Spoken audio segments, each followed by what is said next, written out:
is file 24-51516-DS, Tesla and Young versus Alexander Lee Dominique. We are here today for arraignment on a bench warrant in this case, and we are proceeding today by video conference.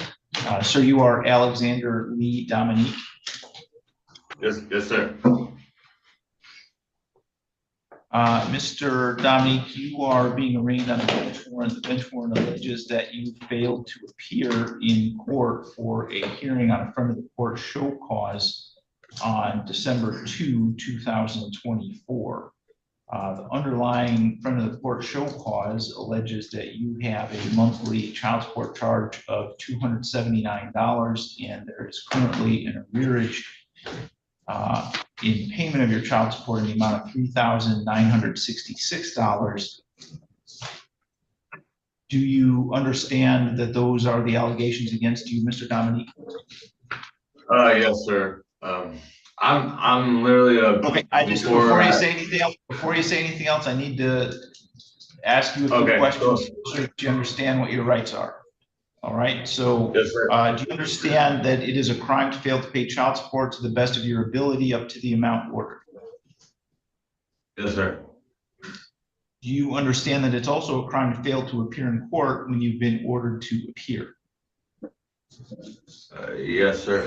Do you understand that if you were to plead guilty or be found guilty of either of those offenses, that the court could sentence you to jail for a period of up to 30 days? Yes, sir. You are entitled to have a trial, and you can't be convicted unless the evidence at your trial proves that you're guilty beyond a reasonable doubt. Do you understand that? I don't understand that, but yeah, I guess it makes, yeah, go ahead. Okay, so you can have a trial at which time you would present evidence, the front of the court would present evidence, and I would make a determination as to whether you were guilty or not guilty. And you would have to be proven guilty. If you're going to be found guilty, you would have to be proven guilty beyond a reasonable doubt. Okay. You're entitled to have an attorney represent you here today and at any other proceedings that we might have on this matter. If you can't afford your own attorney, I will appoint one for you from the public defender's office. Do you understand that? Yes, sir. Do you want to be represented by an attorney? Yeah, please. Do you have the ability to pay for your own attorney? No, not right now. All right, I'm going to put you in a breakout session with Ms. Underwood from the public defender's office. If you give me just a moment. All right, thank you.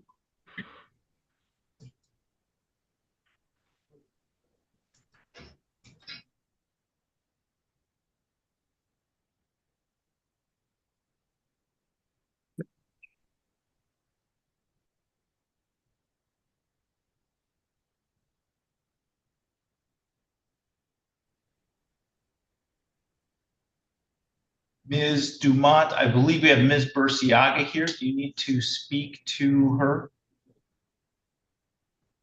No, Your Honor. She retained counsel, and I signed a substitution. Oh, I'm sorry. Do you know who that is? Mr. Brandt. Okay.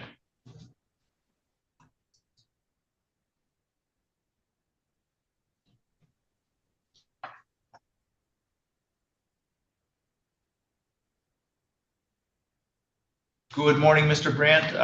You are here for Ms. Burciaga, is that correct? That is correct, Your Honor. Okay. She is logged in. Do you need to speak to her before going on the record? No, Your Honor. I have one question, though. I have the substitution of attorney. I will bring that down for the court's signature this morning. I did not get down there before today. Okay. I did speak to my client, and I talked to the prosecuting attorney. I believe the co-defendant has a pretrial April 30. I think what we'd like to do is do both of them April 30.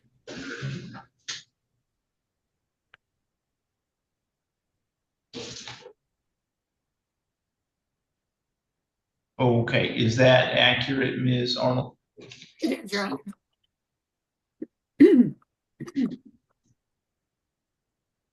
Okay, so we'll adjourn it then to April 30th at 8:15 a.m.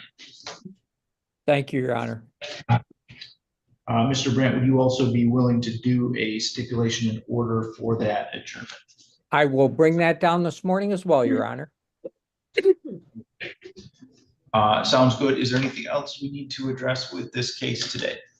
Judge, I believe Mr. Brandt is looking for some discovery that was too big to email. If he brings some sort of flash drive thingy, we can try to download that for him while he's here. I will bring a thingy with me. All right, thank you. Okay.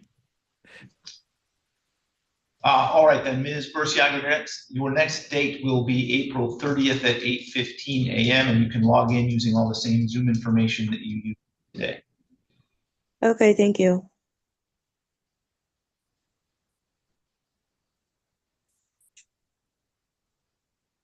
I'm fine to leave now. Yeah, I'm sorry. You can go ahead and log out. Thank you. Your Honor. Thank you.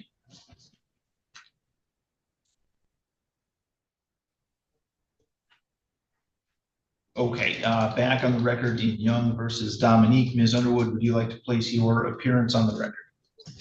Rhonda Underwood for Mr. Dominique this morning, Your Honor. Thank you. Mr. Yeah. Dominique, Your Honor, is waiting to hear back from K&B Asphalt.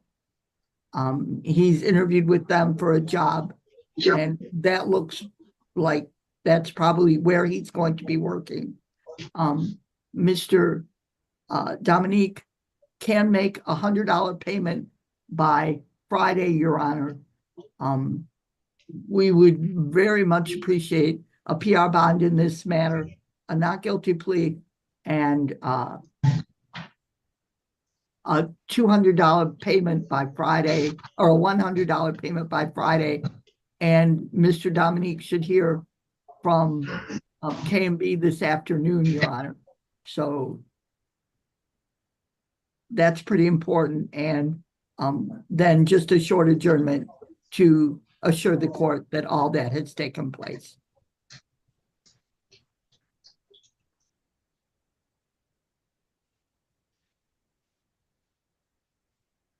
All right, so I will grant a PR bond conditioned upon a $100 payment to be made by Friday.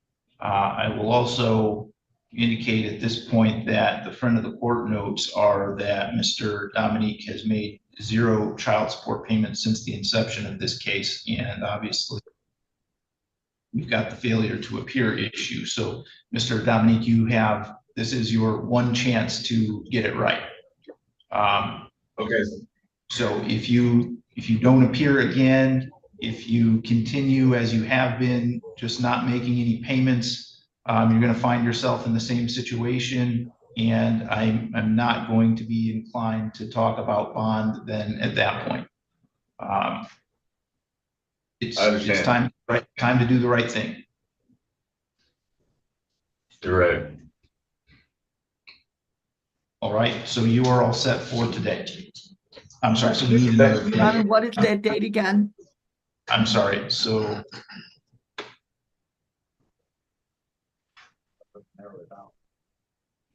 I'll adjourn this to April 28th at 8:15.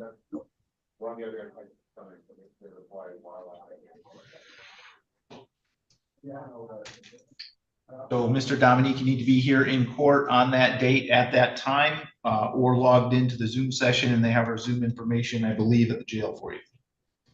You said 28? Correct. All right, thank you, sir. Are we done? Yeah, you can let them know that you. Thank you, Ms. Underwood. Good luck, Mr. Dominique. Thank you. I'm locked in here. I can't get out.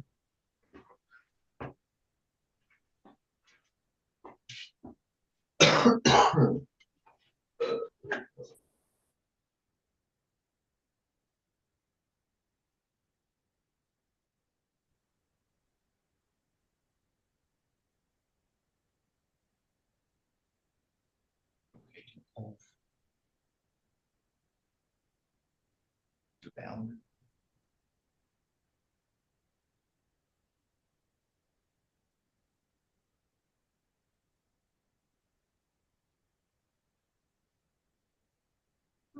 Council, Judge Joseph's office. Could we have Joseph Ballard in the room? Oh, yeah, Judge Joseph first. Could we have Joseph Ballard? Okay, in another room, could we have Terrence Tyndall? Hey, Judge, Okay, thank you so much. Yeah, Bye-bye. I'm your arraignment agent, just so you know. I'm sorry. I said I'm doing arraignments, just so you know. Oh, okay.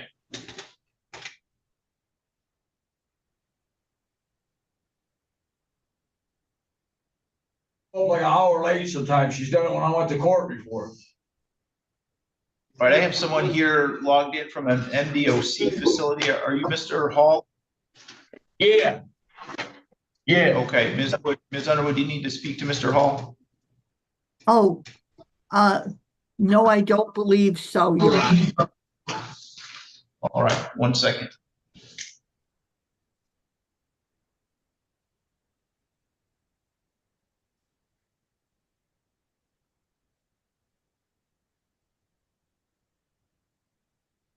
This is file 24-21859-FH People versus Heath Michael Hall. We are here today for a pretrial conference in this case and proceeding today by video conference.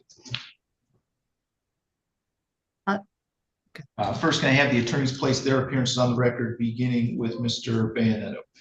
Alex Bayonetto for the people. Rhonda Underwood for Mr. Hall this morning, Your Honor. Thank you. I believe this is the date and time scheduled for a competency update on Mr. Hall, Your Honor. The competency update we have received, Your Honor, is that Mr. Hall remains incompetent, but is restorable. We have no objection to the court using that update and providing and continuing the orders based on that, Your Honor. I show for dismissal on the ground is bullshit. I didn't even do nothing. Mr. Bayonetto?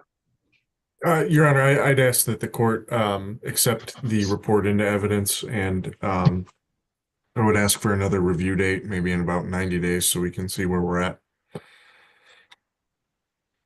I have received and reviewed that report. I do think it's appropriate to accept that into evidence and set this matter out for a period of another approximately 90 days to determine what the status of Mr. Hall's competency is at that time. So 90 days from today, in about the middle of July, we can set this for July 16th at 8:15 a.m. July 8th, Your Honor? July 16th. Okay. Is that all? That's All all, right, so Mr. that will be all for today, Mr. Hall. You can let the officer with you know that you're done with court for today. Thank you.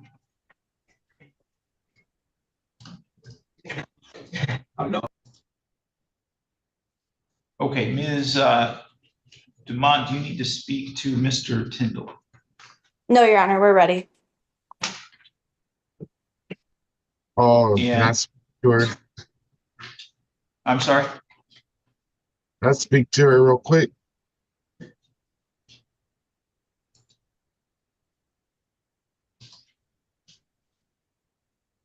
Yeah, 1 second.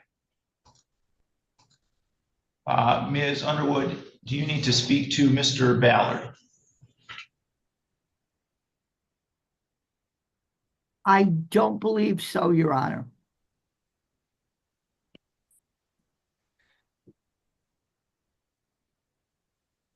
Okay, so this is file 24-21953-FH People versus Joseph Wallace Ballard. We are here today for a hearing on a probation violation, and we're proceeding today by video conference. Ms. Underwood, do you want to place your appearance on the record? Your Honor, Rhonda Underwood for Mr. Ballard.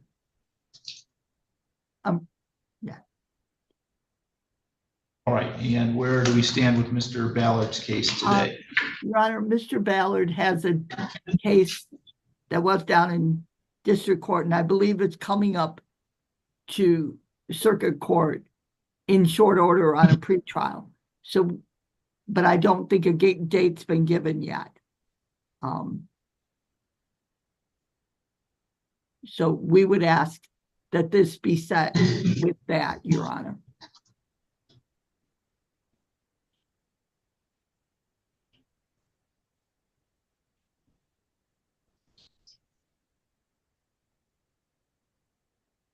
Do you know what his next date in district court is then? I'm sorry? Do you know what his next date in district court is? Well, it's not in district court. It's on its way up here. I believe it was scheduled for arraignment next week, but we waived arraignment for a pretrial, Your Honor.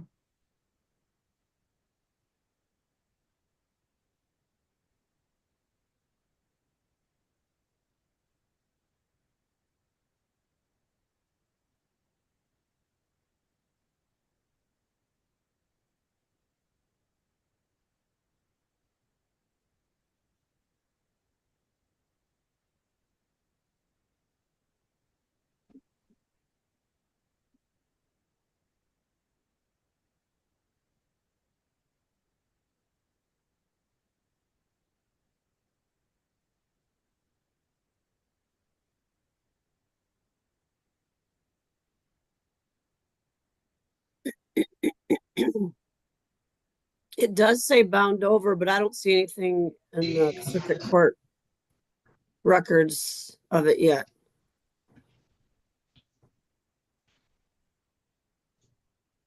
Yeah, they don't appear to have a file set up for it. Yeah. Okay.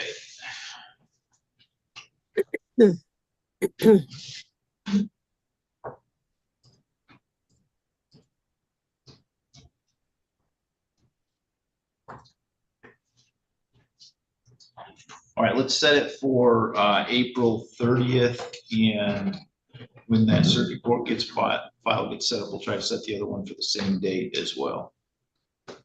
Thank you, Your Honor.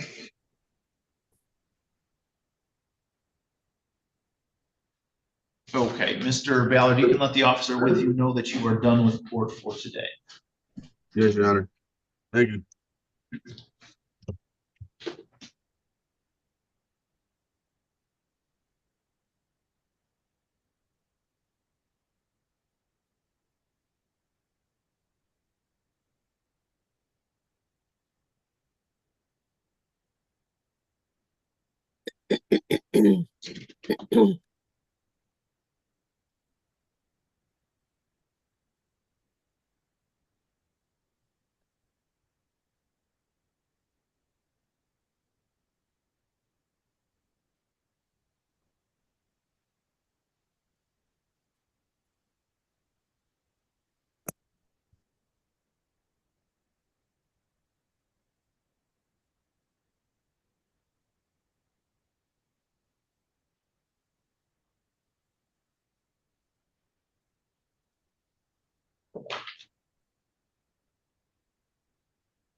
Okay, Ms. Dumont, are you ready to proceed with Mr. Tin? Yes, Your Honor.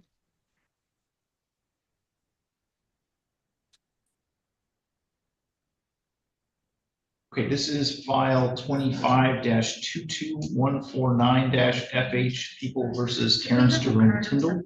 We are here today for a pretrial hearing as well as a hearing on alleged bond violations, and we are proceeding today by video conference. First, can I have the attorneys place their appearances on the record, beginning with Mr. Bayonetto? Alex Bayonetto for the people. Katerina Dumont for Mr. Tyndall. And Ms. Dumont, where do we stand with Mr. Tyndall's case today? Your Honor, we are getting him screened for drug court. We have an offer on the table in which, if drug court is completed, this case is dismissed. Mr. Tyndall also has a new charge that's set for a PCC on Friday in Judge Shadler's that we will try to, we have the same offer, essentially a global resolution, where if he completes drug court, that is to be dismissed as well. The only thing at this time he's concerned about is his bond. He wants the court to issue him a PR bond. I advised that I don't believe the court is going to do that based on the previous bond violation. However, if we could get his bond changed so he could be released on a PR to an inpatient treatment facility is what we would be asking, along with an adjournment to get the other felony case upstairs and see if he's eligible for drug court. Okay, Mr. Bayonetto. Your Honor, I did just send Ms. Dumont a text message regarding the offer. The file that I'm looking at shows that the offer was revoked on 4/9. So I think Ms. Dumont might want to touch base with Mr. Sneed about that. I still think screening for drug court might be a wise decision in this case. So I think that would be appropriate to set this for another pretrial to see if he does qualify for drug court. I would object to a PR bond even with a release to inpatient at this time. Mr. Tyndall has shown time and time again he is struggling with his addiction. I think if he's going to get himself into drug court, I think perhaps release at that time would be more appropriate. So I would ask that the court not modify bond at this time, and then perhaps we can readdress that issue when we come back next time. All right, Mr. Coast, is there anything you wanted to add about the bond issue? Yeah, Judge, the only problem with being released to an inpatient, I mean, thus far he's denied all use. I mean, we've had 3 positive meth screens, and he's still denying using. So for us to even consider being released to inpatient, I mean, he's going to have to admit to his use, admit that he has a problem. And Your Honor, Yeah, go ahead. the issue is, while he's incarcerated, he's not getting any services with regards to substance abuse issues or any kind of treatment. And I know the screening process does take a bit, and he has been incarcerated now for quite a bit. So he is clean and sober.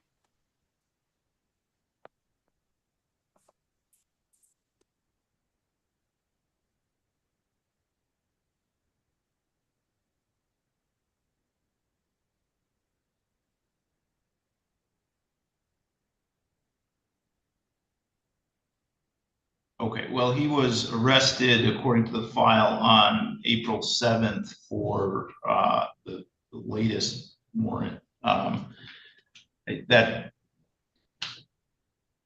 in the context of what his substance use situation seems to be, is not a very long time.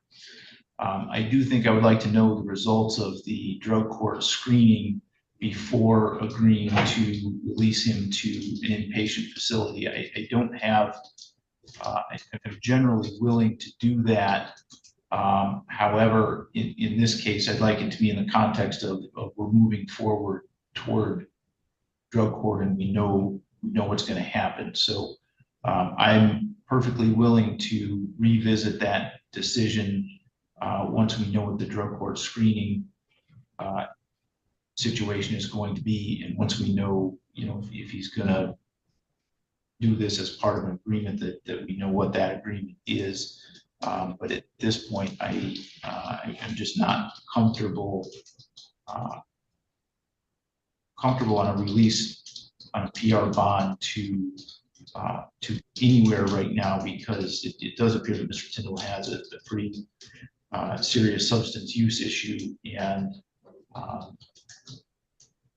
this is the best way I have to make sure that does not continue for the time being. So I'm going to deny the request to modify bond at this point. As I said, again, I'm willing to look at that again if we know with better certainty how this case is going to go. I apologize, Ms. DeMont, you said his probable cause conference on the other file is when? Friday.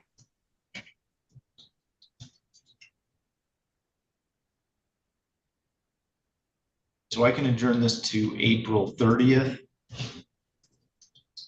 So 2 weeks from today, and perhaps at that time we'll have better understanding where things are going to be headed.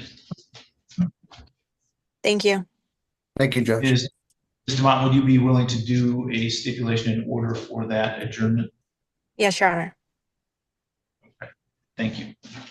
All right, Mr. Tyndall, you can let the officer with you know that you are done with court for today. And April 30th. Mr. Sepulveda is not in our jail.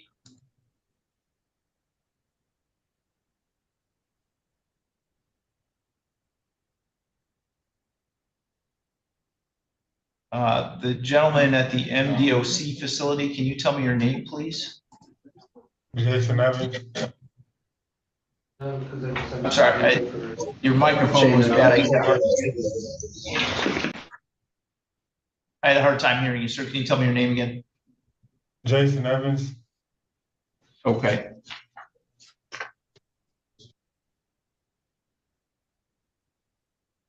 Ms. Underwood, you need to speak to Mr. Evans. Yes, Your Honor. Thank you.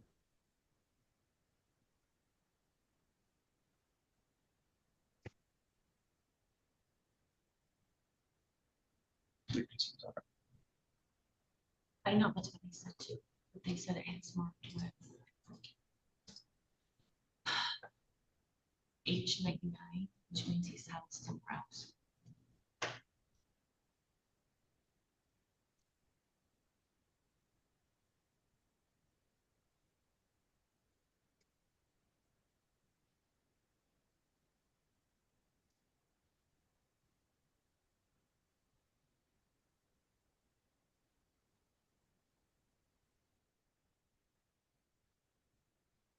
Okay, Ms. Galguera, you are here for Mr. Hoover, is that correct?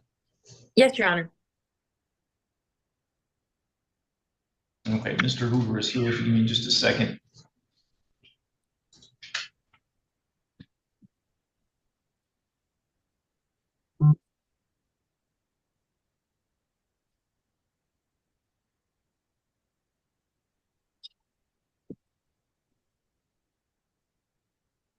Okay, this is file 24-22039-FH, People of the State of Michigan versus Ryan Patrick Hoover. We are here today for a pretrial conference. In this case, we are proceeding today by video conference. First, can I have the attorneys place their appearance on the record, beginning with Ms. Arnold. Allison Arnold for the people. Good morning, Your Honor. Fabiola Galguera on behalf of Mr. Hoover, who's present via Zoom. All right, and where do we stand with Mr. Hoover's case today? Judge, Ms. Galguera has sent me some information regarding the case. We are looking into it, but I think it would be best to set trial dates today, just to reserve those dates, given the victim's schedule and the court schedule, and wanting to accomplish a trial prior to the fall, when one of the victims would be going back to school. So if we can set those trial dates today, I think that would be appropriate. And if we resolve the case, we'd certainly let the court know.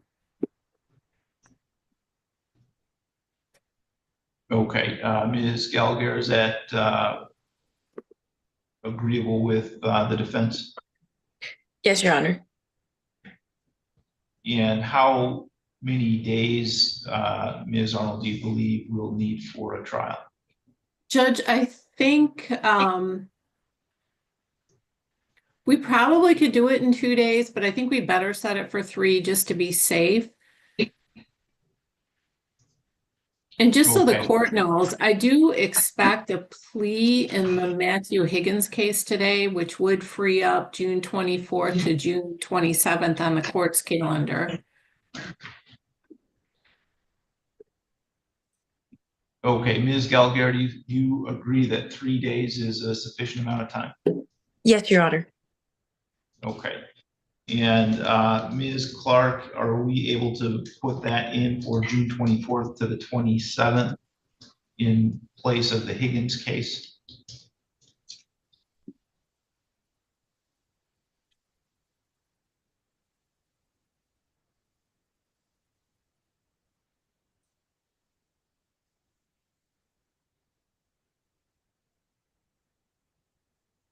I think Ms. Clark may be on the phone. I just sent her a chat message asking her to track someone down. So No worries. why don't we plan on that? So June 24th through the 27th. Ms. Galgare, if that works with your calendar. I just checked my calendar. It does work, Your Honor. Okay. And if something happens with that date, we'll get in touch with you and let you know we'll need to arrange some other dates. But otherwise, the court will issue a scheduling order with those dates in it and send a copy to everyone. Thank you, Your Honor. Thanks, Judge. Oh, I'm sorry. We'll need a final pretrial as well. So let's go with.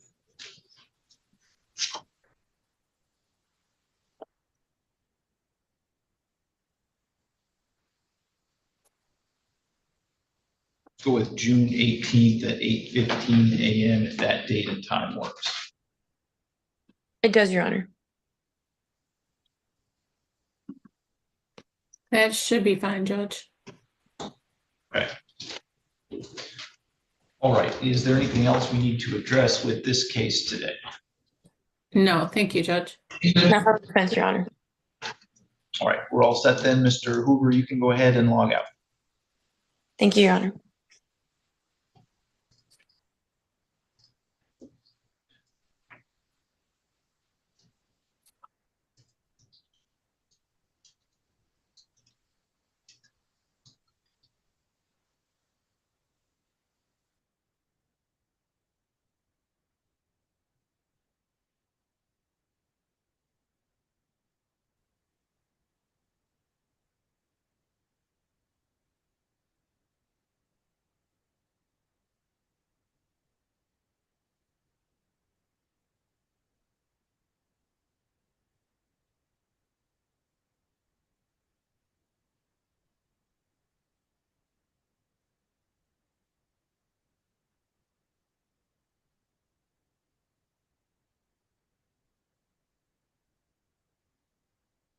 Okay, Mr. Grable, you're here first. Sepulveda and Flores, is that Emily Flores? I believe that's correct, Your Honor. I'm filling in for Mr. Amadeo. He gives you his apologies. He's homesick with the flu on both those Okay. matters. But I'm here. Ms. Flores, you-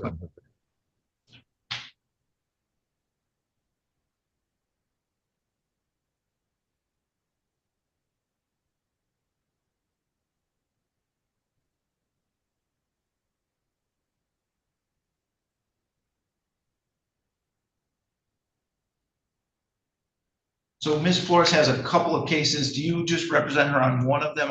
I thought Mr. Fry represented her as well. My understanding, Your Honor, is Mr. Amadeo was replacing Mr. Castleberry on that particular file where Mr. Castleberry was the attorney of record. That's what Mr. Amadeo conveyed to me. I hope that clarifies.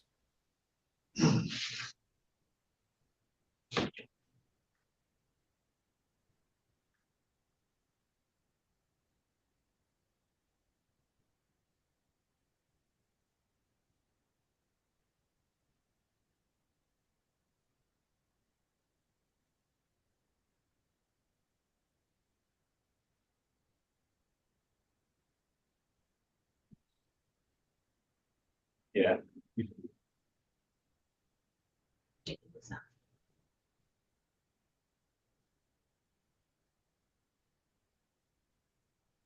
Blessing I haven't filed was the Frank Fry.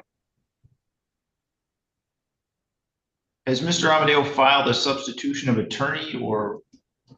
Because I have in both files that Mr. Fry was appointed as special public defender for her. I don't believe he has, Your Honor, and I apologize. I did not ask him that question. So I'm not sure, but I don't believe he has, Your Honor. Obviously, that's why it's not in the file. For some reason, Mr. Amadeo indicated to me that he thought Mr. Castleberry was the attorney on Ms. Flores's matter. His name would be on the doc. He's the person that assigns special public defenders. But Okay, that's not, well, I apologize for that. Well, I don't know where the paperwork is on that, Your Honor. I apologize. My understanding is Mr. Castleberry asked Mr. Amadeo to take over the file, or perhaps the files, plural. And I apologize for the confusion, Your Honor.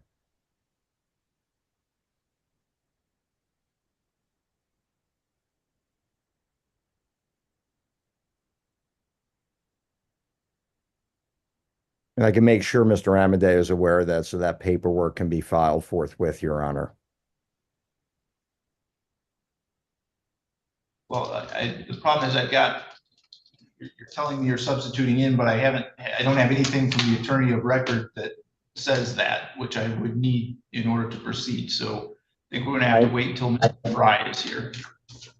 I understand, Your Honor. And also, I guess I'll just mention, Mr. Amadeo, for what it's worth, has reached out to Ms. Flores. She, for whatever reason, he didn't get a reply.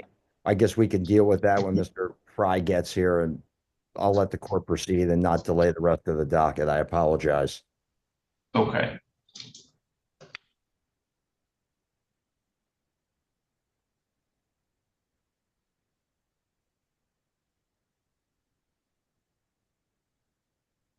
All right, so Ms. Flores, you can, I guess, if you want to take a step back to where you were, you can go back there for a while, and as soon as they'll bring you back up.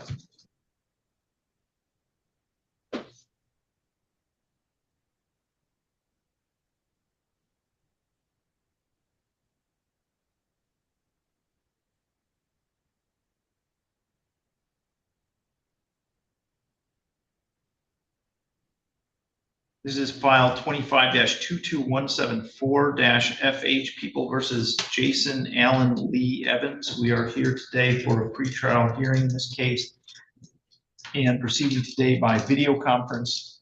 First, can I have the attorneys place their appearance on the record, beginning with Mr. Bayonetto. Alex Bayonetto for the people. I'll now do it for Mr. Evans this morning, Your Honor.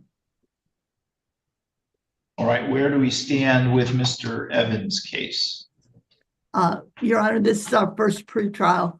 I do have some information that I would like to check out. I think this will probably result in a plea, Your Honor, but I think there's something I need to check out before another pretrial. So I would request another pretrial in the not too distant future, Your Honor.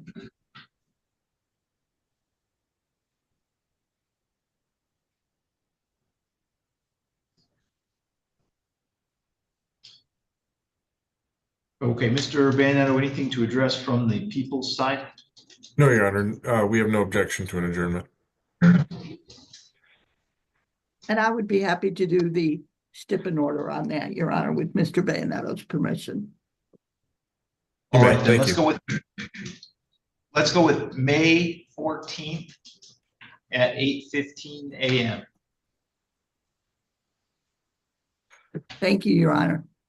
Can you repeat that date again? May 14th. Oh, thank you.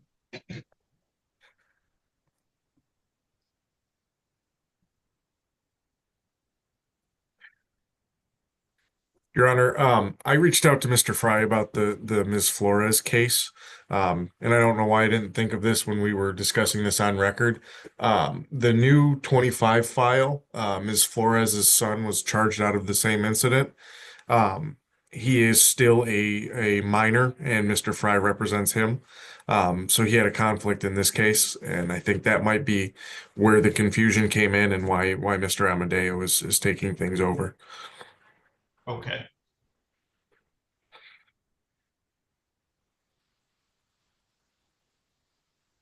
Actually, I think Ms. Flores' son was may have been charged in both cases.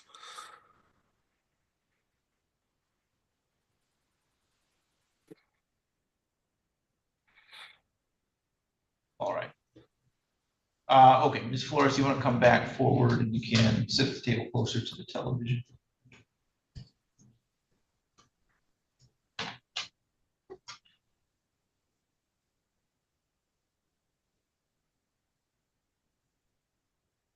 All right, then, so this is file 25-22118-FH and 24-21886-FH, People versus Emily Kristen Flores.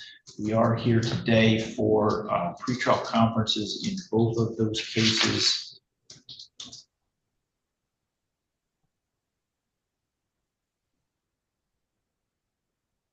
First, I have the attorneys place their appearance on the record, beginning with Mr. Van Netto. Alex Bayanetto for the people. Good morning, Your Honor. Attorney Scott Grable, P53-310, appearing on behalf of Ms. Flores. Replacement for Mr. Amadeo was homesick with the flu, Your Honor, as I mentioned earlier.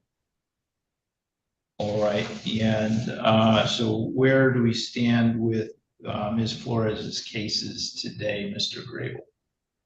Your Honor, my understanding is Mr. Amadeo communicated to me he has reached out to Ms. Flores. For whatever reason, he did not get a reply from her. I'm not sure. You would have to ask her at least if she got the message or didn't. We would ask the court for a short adjournment and, ask Ms. Flores at her earliest convenience to contact Mr. Amadeo, and I could provide her that number or my number so she can reach out to him at her earliest convenience.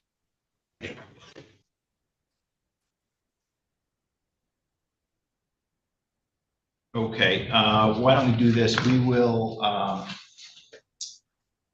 set an adjourned date, and then Ms. Flores, when we're finished, I'll have you step outside. There's an iPad right outside the door, and if you log in on that, I'll put you in a breakout session with Mr. Grable so that you can Thank you, Your Honor. Thank you, Your Honor. I appreciate that courtesy. No problem. So let's go with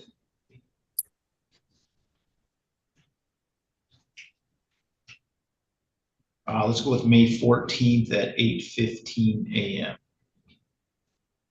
Thank you, Your Honor. And Judge, we also have the contempt where she registered numbers. But since that positive, she has done much better. No additional positives.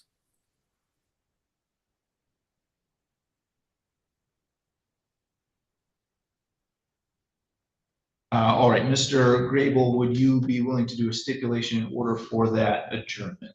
I would, Your Honor. Thank you. Okay.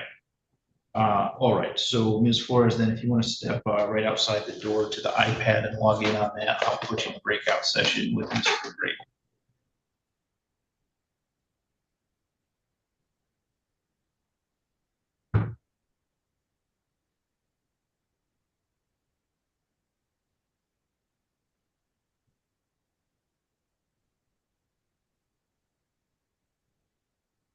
They haven't appeared yet. I don't have. Yeah, he's. He's supposed to appear in person. That's his video.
this is file 20-19849-FH and 20-19796-8FH.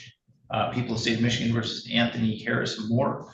We are here today for a hearing on, got a pending bench warrant for Mr. Moore related to a failure to appear at a probation violation hearing and the underlying show cause for a probation violation summons. Sir, you are Anthony Harris Moore? Yes, Your Honor. Mr. Moore, this is a court proceeding, and I know you're attending by Zoom, but we treat that as though you were here in person, so I'm going to ask you to take your cap off. Oh, I'm sorry. Mr. Moore, have you received a copy of the request and summons for probation violation? No, I haven't.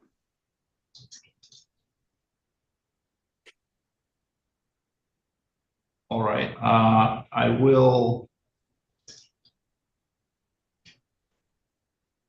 let you know that there's a summons for probation violation in each of the files.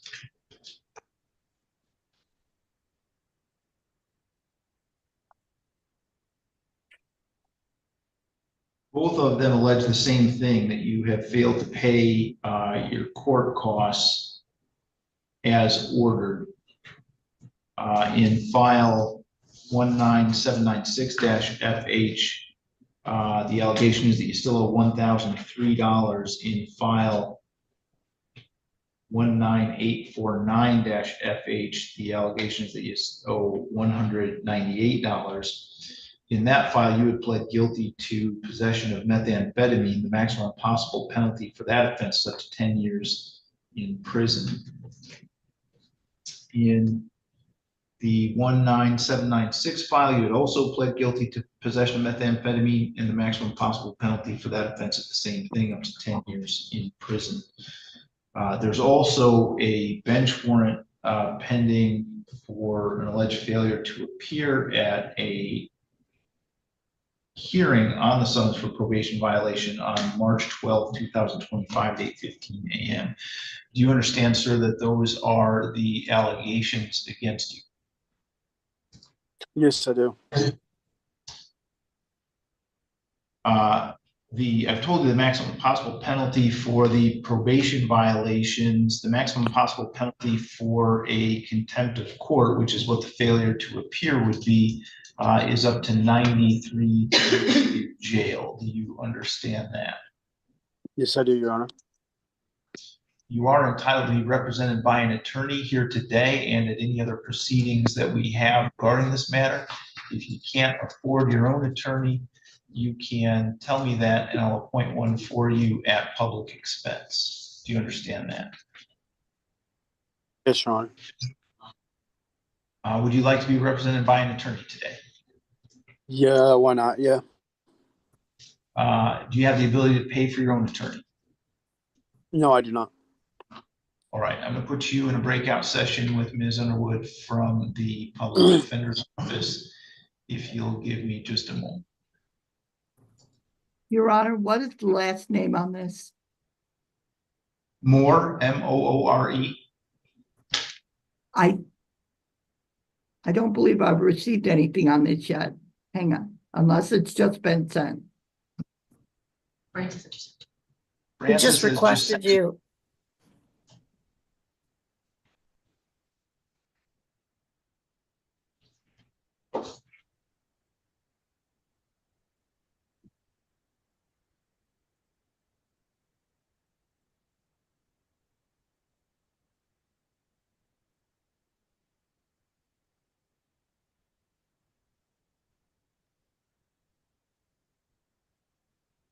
Okay, can you call for Mr. Higgins?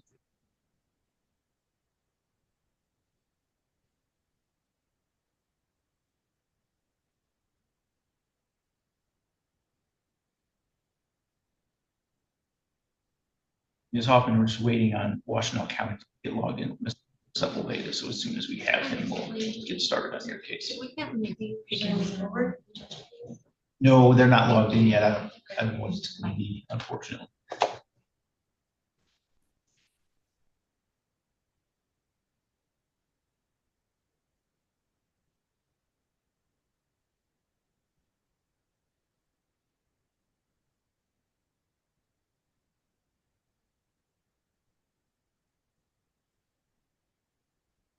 Okay, I think do. Dill. Yeah.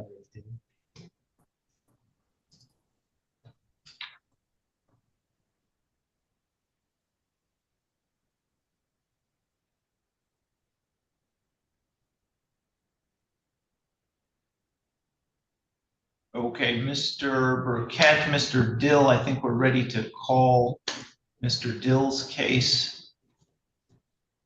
Yes, Your Honor. This is file 24-21967-FH, People versus Deontay Laquan Dill. We're here today for a pretrial conference in this case, and we are proceeding today by video conference. First, can I have the attorneys place their appearances on the record, beginning with Mr. Bayonetto? Alex Bayonetto for the people. And good morning, Your Honor. Raymond Burkett on behalf of Dion. All right, we did have a conversation off the record about Mr. Dill's case earlier in the week. So Mr. Burkett, how do you want to proceed from here? Well, Your Honor, as I said in our meeting, you had already made a ruling, and it's my understanding that, and we agree with the ruling you made. If the prosecutor didn't like the ruling, the option was to appeal it. They have not appealed your ruling to the Court of Appeals, and as far as I'm concerned, I believe your ruling should stay in place. And basically, that's what I'm asking for. Since you already know the background and we went through it thoroughly Monday. All right, Mr. Bayonetto. Your Honor, I'm looking at the file. I don't see that Mr. Sneed added any notes about Monday's meeting, so I can't speak to anything that happened there.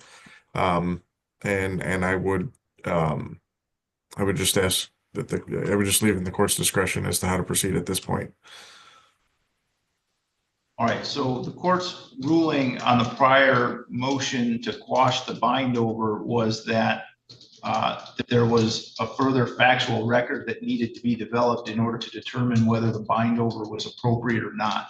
It was sent back down to the district court, and then a waiver was filed of the preliminary exam to bring that back upstairs. So I don't think that the ruling that I previously made would require me to dismiss this case because it was again that there was a further factual record that could be developed in a further proceedings on preliminary examination, and then that preliminary examination was waived. So at this point, I am not inclined to, if the request is that I dismiss it based on what my ruling was on the original motion to quash, I'm not inclined to do that. I don't think that's appropriate under these circumstances. And if there's a further motion that needs to be filed to continue to address that issue, then so be it. But based on how I have ruled previously and the waiver of the continued preliminary examination, I don't think that that would be appropriate. So I can set this for another pretrial, Mr. Burkett, and if you feel there's an appropriate motion for you to file, we can address that. But I wouldn't be taking any action in that regard today. I respect that, Your Honor.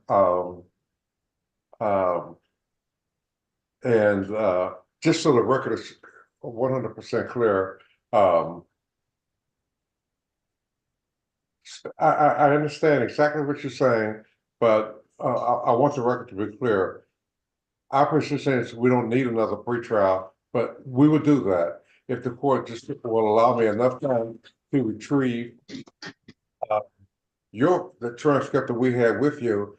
I'd be happy. I would like to do that, and then I would like to have the pretrial that this court has suggested. I hope I kind of made myself clear here because I'm stumbling around here with my argument. That's okay.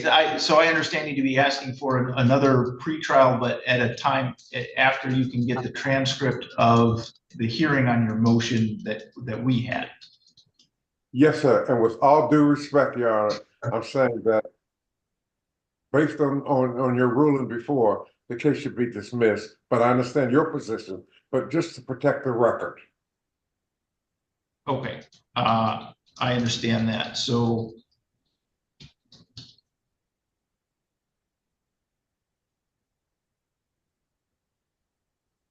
am I correct, Mr. Burkett, that you still need to order that transcript of that hearing? Is that right? That is correct, Your Honor. Okay, I'm just trying to get a sense of how far out to look. So we're going to be looking, as a practical matter, probably at the first part of July while we wait for that to get prepared.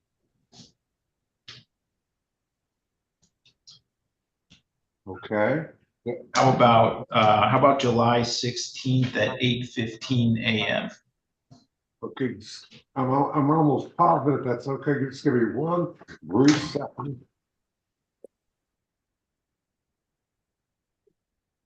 July 16th. Now, Your Honor, that'll be fine. One quick question though, Your Honor. Would that be by Zoom or would it be in person? Yes, that will be Zoom. Okay. July 16th would be fine, Your Honor.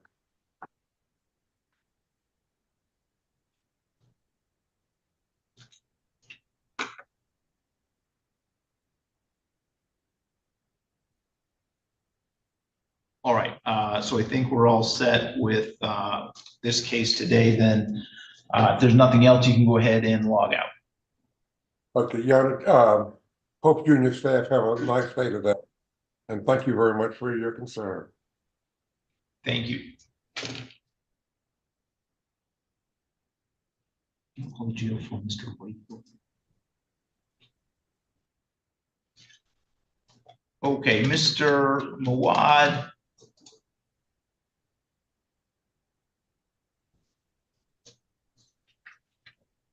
We've lost Mr. Mawad.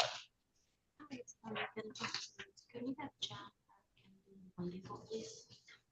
Thank you. Bye.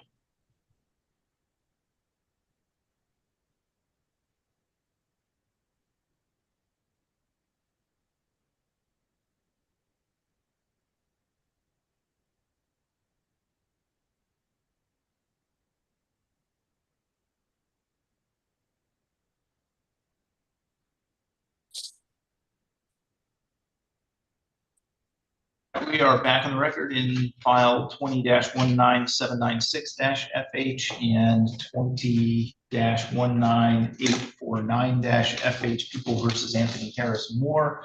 Ms. Underwood, would you like to place your appearance on the record? Bond Underwood for Mr. Moore this morning, Your Honor. Thank you.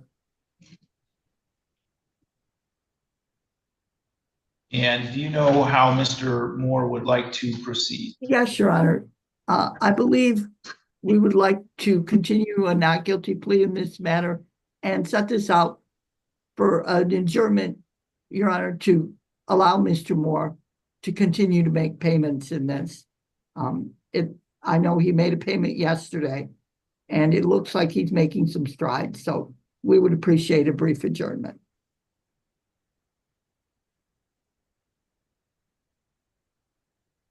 All right, I will enter not guilty pleas for Mr. Moore then on all matters. And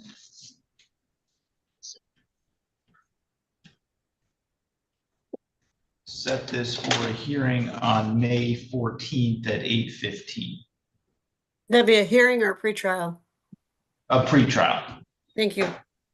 Ms. Holly, Yes. do you have all Mr. Moore's updated information? Yeah, I'll send him new copies to the new address he gave me. And call me Tuesday between 8 and 10 more. Okay, will do. Okay. Thank you. Oh, and so, yeah, this was an arraignment on the bench warrant at least, so I'll set a PR bond on Thank on you. the bench warrant. Honored, you said May 14th, 8:15? Correct. Okay. I'll get your staff the new address, Judge. Okay, thank you very much, Ms. Holly. Mhm.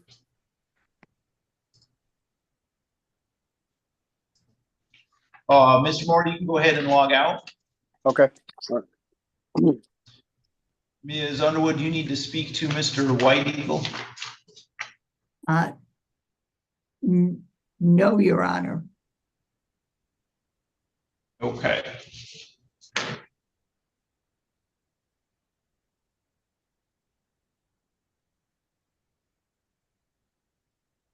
This is file 23-21423-FH People versus John F. Kennedy White Eagle. We are here today for a hearing on a violation of probation. And we are proceeding today by video conference. Ms. Underwood, would you like to place your appearance on the record? Rhonda Underwood for Mr. White Eagle this morning, Your Honor. Okay, and where do we stand with Mr. White Eagle's case today? Your Honor, Mr. White Eagle has new cases downstairs that are the genesis of this violation that Mr. Glazer represents him on. I would ask that this be adjourned for 2 to 3 weeks to allow perhaps whatever's going to happen down there to catch up with his matters up here, Your Honor.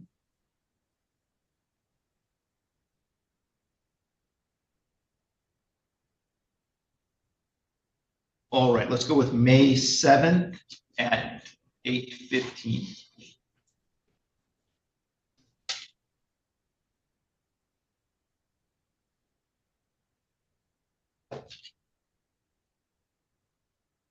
What about a bail?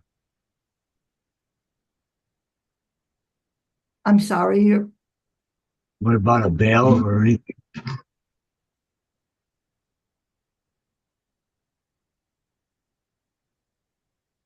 Your Honor, could I just have a brief breakout with Mr. White Eagle?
All right, we have Ms. Underwood and Mr. White Eagle back from breakout session. Ms. Underwood, anything further? My apologies, Your Honor. Mr. White Eagle's bond downstairs, Your Honor, has been modified to 1,000 cash or surety, Your Honor.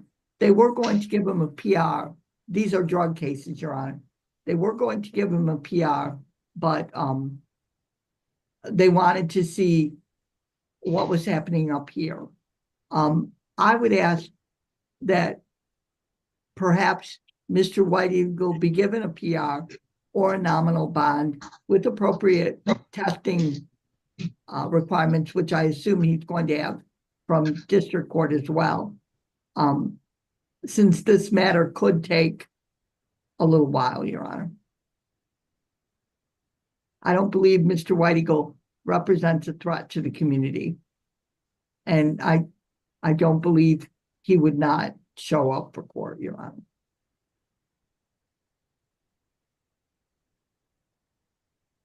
Well, I do have a concern in this case about the continued criminal activity and what appears to be a difficult substance use issue that Mr. White Eagle has. He pled guilty in this case of possession of methamphetamine. He has a probation violation for possession of methamphetamine, and apparently now has new charges for possession of methamphetamine and possession of cocaine. And so I don't think under those circumstances that a PR bond or some kind of nominal bond is appropriate. I don't think it would sufficiently satisfy the court that there won't be any substance use going forward. I think that some kind of a bond is appropriate. And so I'm going to set it at $10,000 cash or surety with 2 times per week random drug testing. Thank you, Your Honor. Thank you.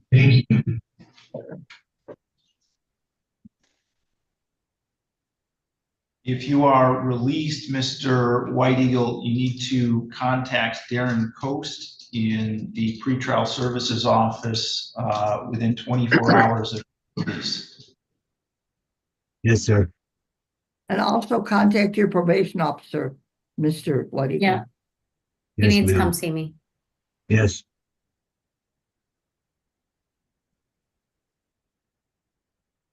All right, so you're all set for today, Mr. White.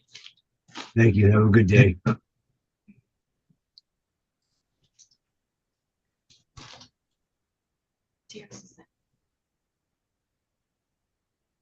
They were here, logged in, and then they disappeared. I sent her a chat message about that. Just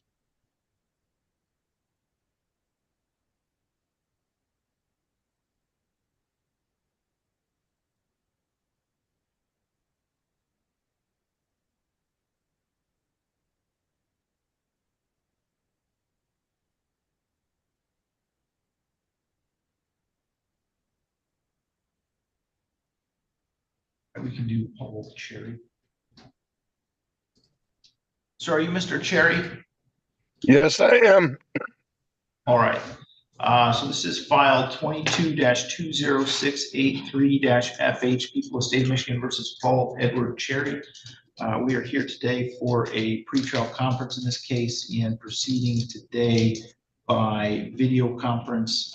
Ms. Underwood, do you want to place your appearance on the record? Rhonda Underwood for Mr. Cherry this morning, Your Honor. And where do we stand with Mr. Cherry's case today? Your Honor, I'm sorry. Could I have a brief breakout with Mr. Cherry? I was not able to touch base with him. Second.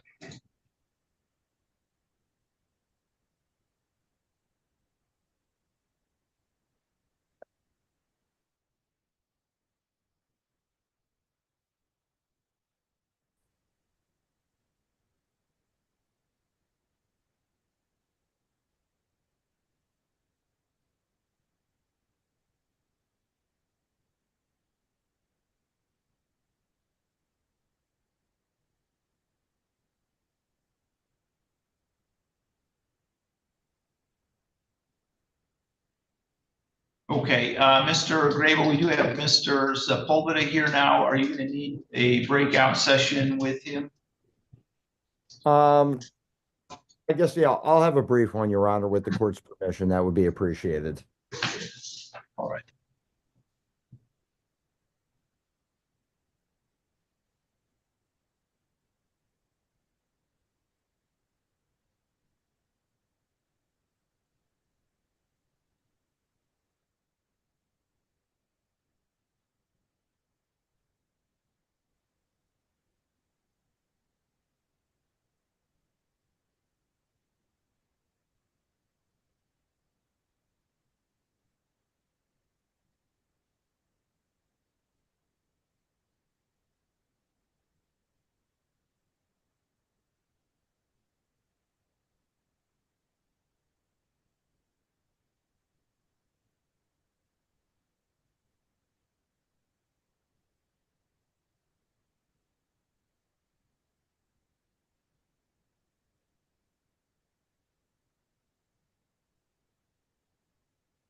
All right, we have Mr. Cherry and Ms. Underwood back from the breakout session now. Ms. Underwood, how would you like to proceed? Your Honor, we would ask the court to continue the not guilty plea and set this matter for perhaps a month or two down the road, Your Honor.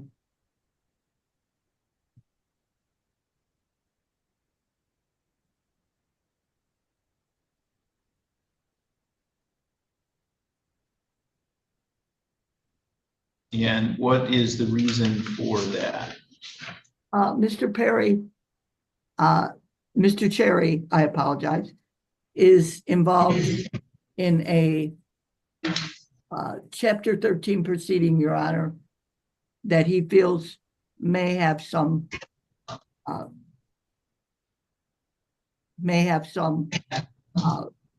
effect on the outcome of this, Your Honor, and on his fines and costs situation, or on his restitution situation.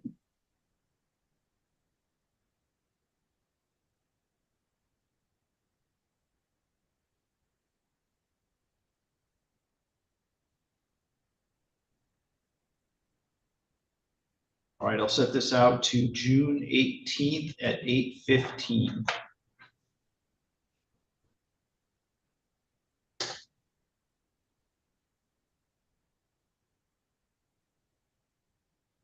So, Mr. Chair, your next day is June 5th. I'm sorry, I'm sorry? June 18th at 8:15. June 18th? Correct. Thank you, Your Honor. And Thank you, sir. Mr. Perry, maybe that attorney should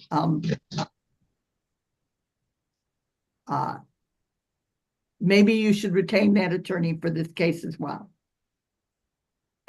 Thank you. Yep, thank you. All right, you can go ahead and log out, Mr. Cherry.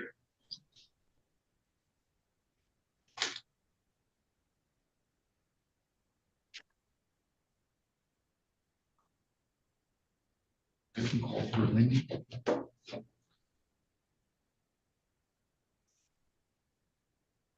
This is file 23-21604-FH, People of the State of Michigan versus Kevin Ryan Verlindy. We are here today for a hearing on a probation violation. We are proceeding today by video conference. Ms. Underwood, would you like to place your appearance on the record? Rhonda Underwood for Mr. Verlindy in this matter, Your Honor. Yes, Your Honor. My name is Underwood, and Ms. Underwood, where do we stand with, well, I guess I should say first, Mr. Verlindy is not present today in the courtroom, and he has not logged into the Zoom session at any time this morning. This was set for 8:15, and it is now 9:33. So, Ms. Underwood, is there anything you'd like to say with respect to Mr. Verlindy at this point? I have no knowledge as to his whereabouts, other than I received notice of another violation. All right, there is a motion, an affidavit for bench warrant in the file signed by Mr. Coast. Mr. Verlindy had been released on a GPS tether And the allegation is that the GPS tether has been turned off for non-payment back on April 11th. And so at this point, I will issue another bench warrant for his failure to appear, and we will continue with the case once Mr. Verlinde has been taken into custody on those warrants. Thank you. Thank you, Judge. I will set bond on the failure to appear warrant at $25,000 cash assured. Thank you, Your Honor. Okay, thank you.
I think that is everything I had for you, Ms. Underwood, unless you had something that I missed.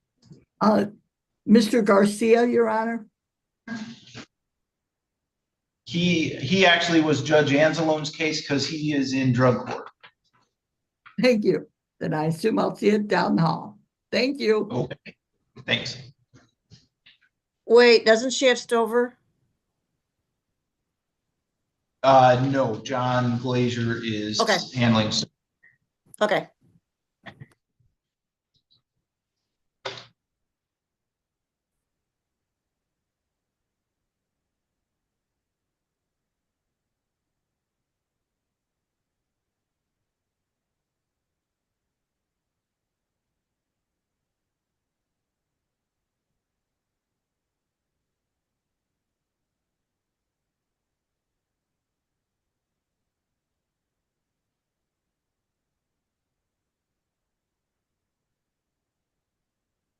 I meet with Kelly and Judge Seegers.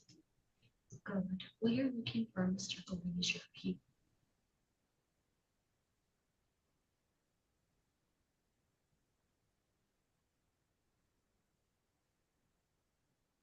I don't know anything about it.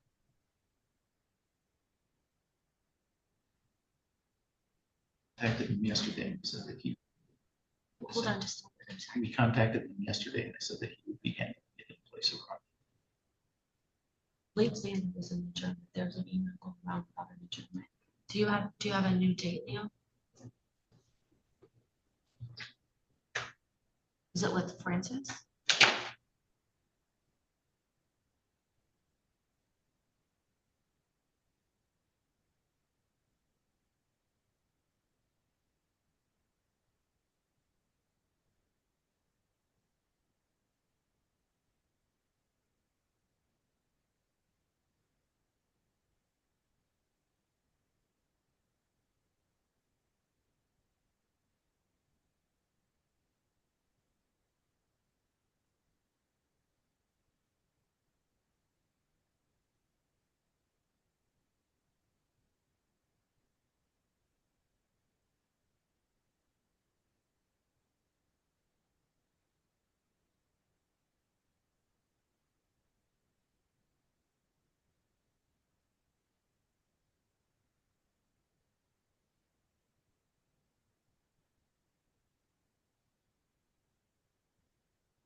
Look.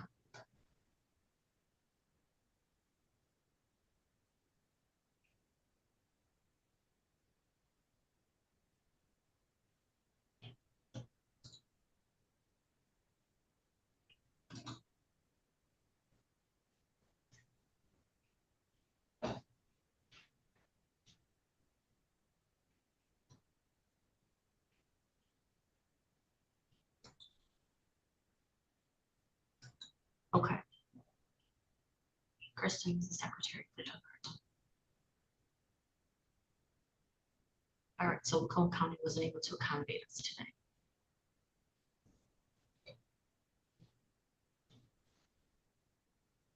today.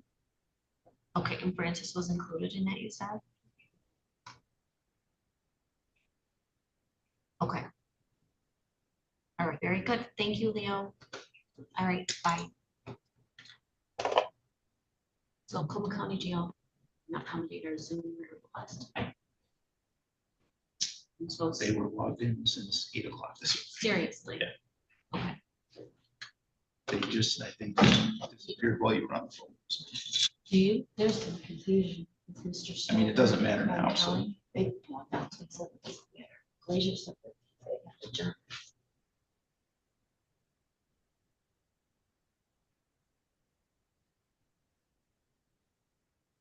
Yeah. They want to do it. They love Glacier official.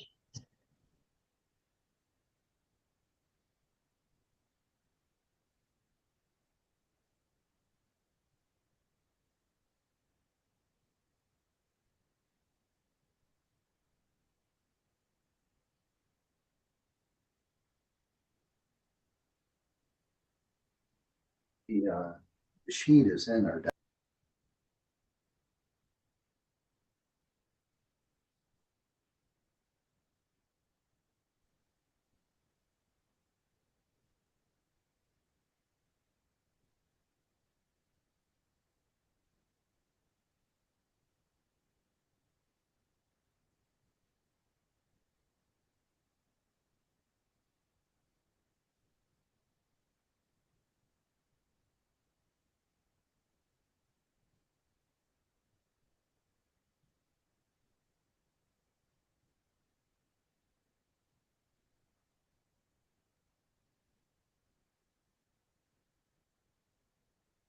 Okay, Mr. Malero, we're calling for Ms. Betzer right now.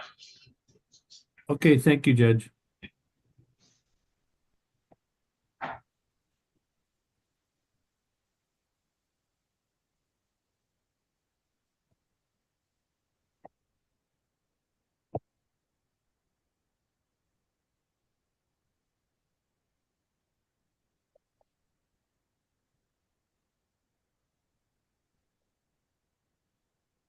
Hey, it's Kelly again. Could we get Alexis Betzer, please? All right. Thank you. Bye.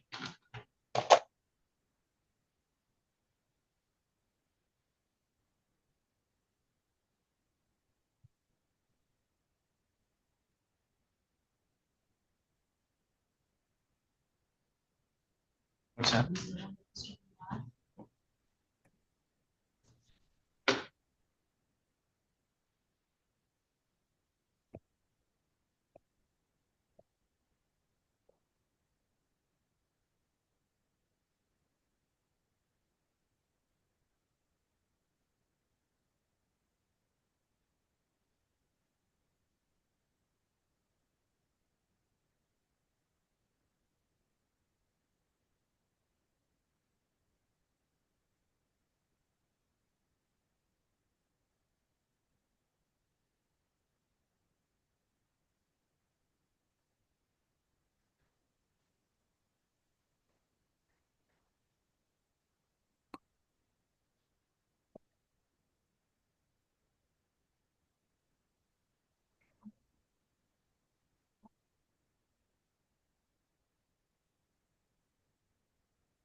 Okay, Mr. Milano, do you need to speak to Ms. Betzer?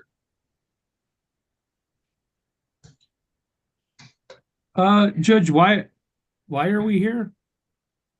She has sentencing on May 15th. She was arrested on a bench warrant. Oh, all right. I'll need to speak to her then. Okay, 1 second.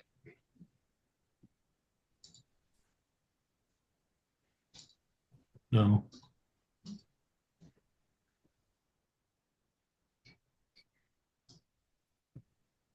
Thank you, Judge. Well,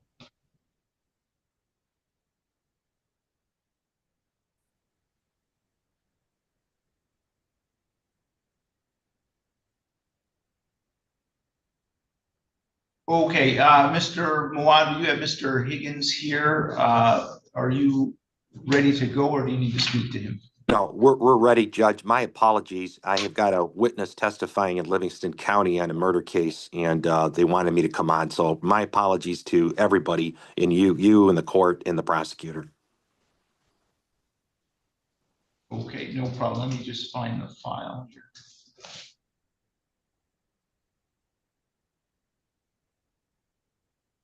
Okay, so this is file 24. Yeah, okay, that's good. 24-21964-FC, People of the State of Michigan versus Matthew Virgil Higgins Jr. We are here today for a pretrial conference in this case, and we are proceeding today by video conference. First, I have the attorneys place their appearance on the record, beginning with Ms. Arnold. Allison Arnold for the people. Your Honor, Elias Muwan appearing on behalf of the defendant. Okay, and Mr. Muad, where do we stand with Mr. Higgins' case today? Judge, we have worked out a plea agreement where Mr. Higgins is going to plead guilty to a CSC second. It's going to be, I'm sorry, not guilty, no contest. The agreement with Ms. Arnold is to allow a 12-month sentence, and he would be on the Sex Registration Act for lifetime. And then whatever else I've forgotten, or Ms. Arnold, if she needs to confirm anything else, that'd be great. I can put it on the record. I have it in front of me. He's Okay. going to plead no contest to count 3 only, which is criminal sexual conduct, 2nd degree. Both parties agree he shall be sentenced to 1 year incarceration in the Lenawee County Jail, followed by a probation term. The people will dismiss counts 1, 2, 4, 5, and 6, as well as the habitual offender 4th offense notice. This offense does require the defendant to register under the Michigan Sex Offenders Registration Act for life, and the other standard terms of our plea form would apply. And Judge, just for the record, as you know, we had a conference with the court. The guidelines are well over 12 months, but for reasons that were discussed, the plea has been worked out. Okay. Mr. Higgins, would you raise your right hand? Do you swear or affirm to tell the truth, the whole truth, and nothing but the truth under penalty for perjury? Yes, Your Honor. And you are Matthew Virgil Higgins Jr.? That's correct. Mr. Higgins, you've heard the statement of your attorney and the prosecuting attorney. Is it your intention to plead no contest today to count 3 criminal sexual conduct 2nd degree? Yes, Your Honor. Do you understand that the maximum possible penalty for that offense is up to 15 years in prison? Yes, Your Honor. Do you also understand that you will be required to register on the Michigan Sex Offender Registration Act for life? Yes, Your Honor. Are you satisfied with Mr. Mawad and the advice that he's given you? Yes, Your Honor. Neither the prosecutor, defendant, or anyone acting on the defendant's behalf has discussed a possible sentence with the court other than as we've discussed that on the record here today. Is that correct, Ms. Arnold? It is, Your Honor. Mr. Mawad?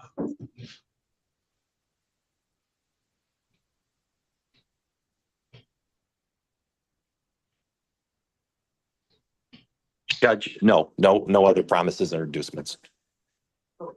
Thank you. If a guilty plea is accepted, Mr. Higgins, there will be no trial. That means you're giving up the rights that you would have had at trial. I'm going to explain those rights to you now to make sure that you understand them. You do have the right to a speedy public trial by jury. You could ask for a non-jury trial, and if the prosecutor and the court agree, you could have a non-jury trial. You have the right to be presumed innocent until proven guilty beyond a reasonable doubt. You have the right to have the prosecuting attorney prove beyond a reasonable doubt that you are guilty, and you do not have to prove anything. You have the right to be present at your trial, to have the witnesses against you appear at your trial, to ask those witnesses questions. You have the right to have the court order any witnesses that you have for your defense to appear at your trial. You have the right to remain silent during your trial and not have that silence used against you. However, you also have the right to testify at your trial if you wanted to testify. Do you understand, Mr. Higgins, that if your plea is accepted, you may be giving up the right to appeal issues that would otherwise be appealable if you were convicted at a trial? Yes, Your Honor.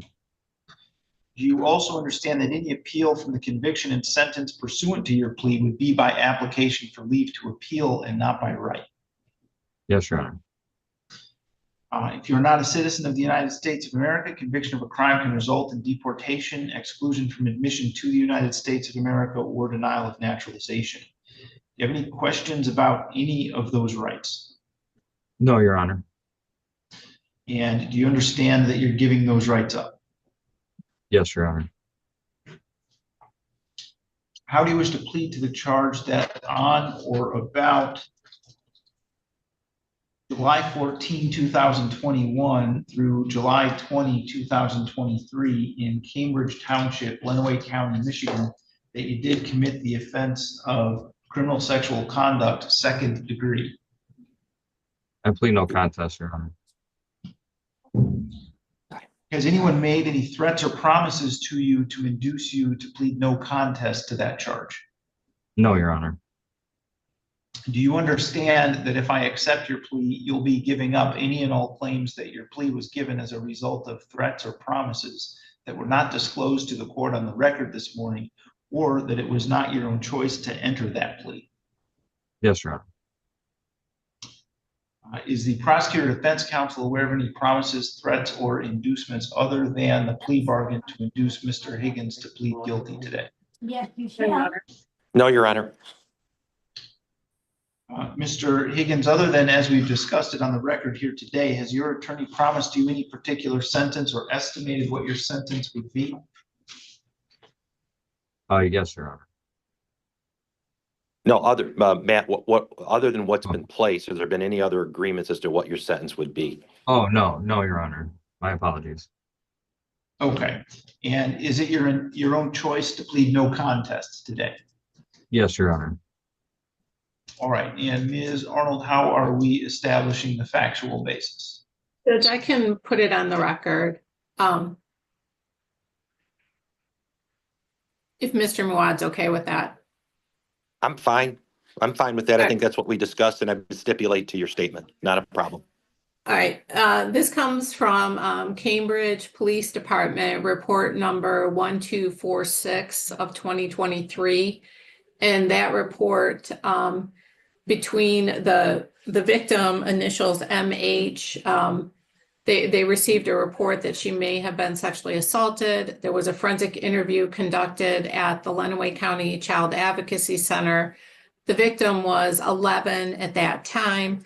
She disclosed prior to her 11th birthday, during the charge dates, between the charge dates of July 14, 2021 to July 20th, 2023, at the defendant's residence at 9418 Gilbert Highway, which is in Cambridge Township, Lenawee County, state of Michigan, that the defendant engaged in sexual contact with her for the purpose of sexual gratification, in that he touched her vagina with his penis and his fingers at that location.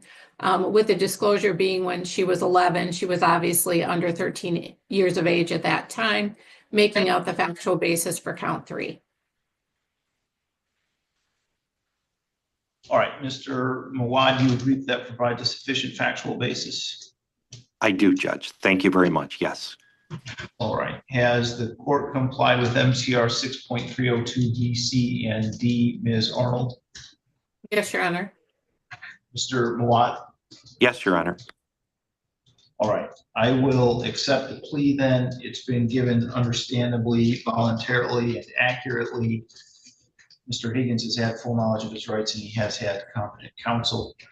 The court has not made any agreement regarding the possibility of a plea or sentence in this case with prosecutor, defense attorney, defendant, or anyone acting in the interest of any of them other than as we've discussed it on the record here today. I will refer this matter to the probation department for a pre-sentence investigation and set sentencing for June 20th at 8:15 a.m. Excuse me, Judge. Matt, I just want to let you know that puts us in a perfect time period for what we're doing here. So don't worry about it, okay? Well, isn't it, if for the 12 months that you passed the, Don't worry about all that. We're going to take care of that on the 20th. That'll all be calculated, okay? Don't worry about it. We'll explain it to you on a call. All right? okay? All right.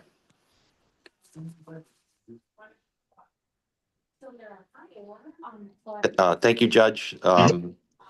Thank you, Allison.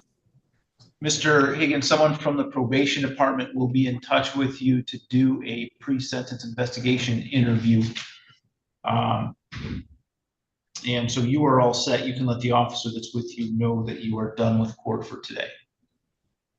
Okay. Matt, we'll get a phone call with you.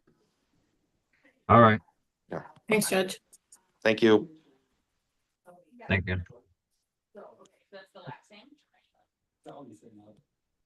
Okay, Mr. Malero, are you ready to proceed with Ms. Betzer? Yes, Judge.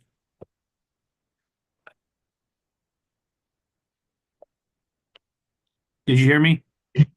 Yeah, give me just one second here. So this is files 24-22061-FH and 24-22062-FH, People versus Alexis Marie Betzer. We do have a sentencing pending in this case. However, Ms. Betzer was recently picked up on a warrant for alleged bond violations and pled guilty to that. So first, I guess, let me ask the attorney's place their appearance on the record, beginning with Mr. Bayonet. Alex Bayonetto for the people. Salvatore Malero on behalf of Alexis Betzer. All right, and so Mr. Malero, Ms. Betzer was, I think it was last Friday, maybe, that she was arrested on warrant and pled not guilty and requested to have it set for today so that you could speak to her. I guess, do you know how she wants to proceed with this? Your Honor, I would ask to adjourn this to, she has a sentencing date of May 15th. At that time, I would ask to address this matter at that time. I believe she's been approved for recovery court, which I think is probably in her best interest. So that would be our request. Just so you're aware, we will have two bond violation issues to address at that time. There was a previous alleged bond violation for testing positive on February 16th. And I believe she pled guilty to that and has to have it addressed at the sentencing. And so this one will be added to that. Understood, Judge.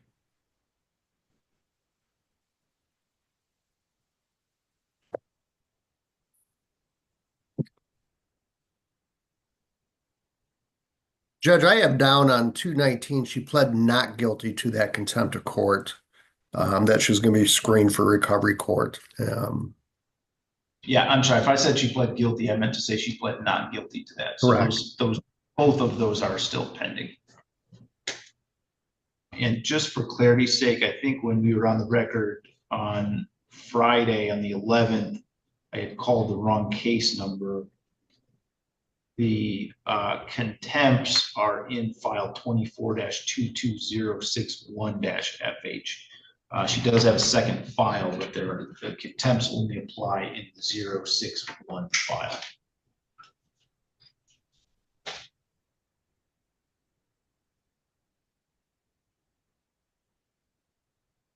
Okay, I think we're all set for today then, and we will be back for the sentencing hearing. And Judge, what was that date again on the sentencing? Sorry.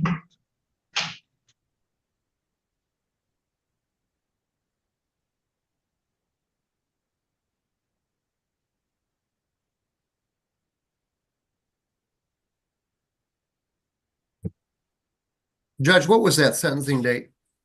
That is May 15th. Thank you. Okay, so Ms. Betzer, you can let the officer with you know that you are done with court for today. Okay, thank you. And you want to call?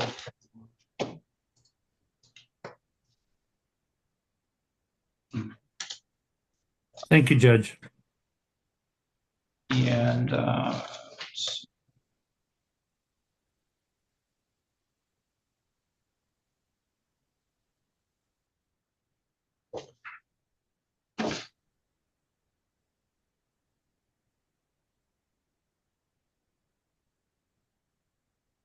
We have Matthew Mayer for the judge.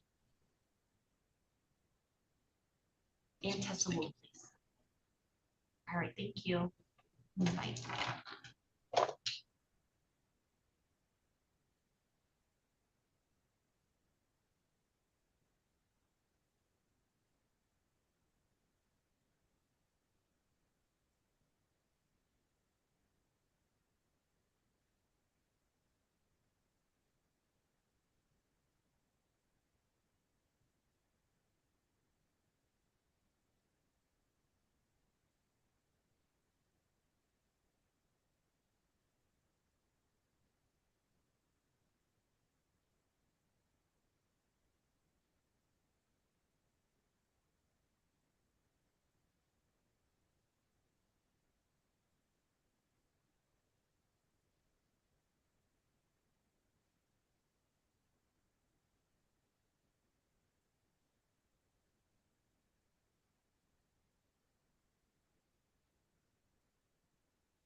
okay, Mr. Bolero, have you heard from Mr. Dunning?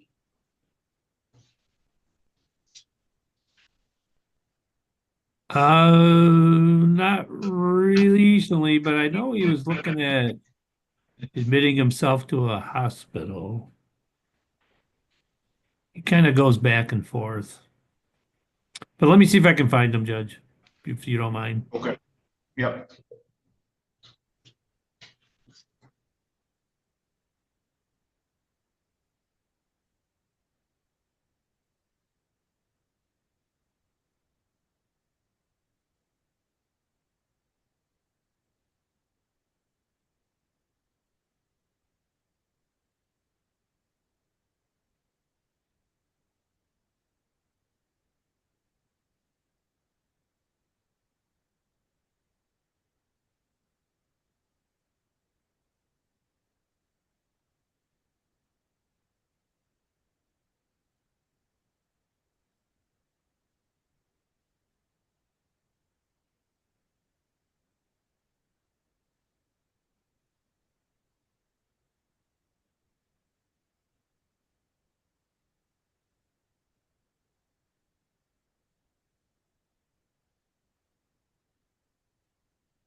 No answer, Judge, on the phone call.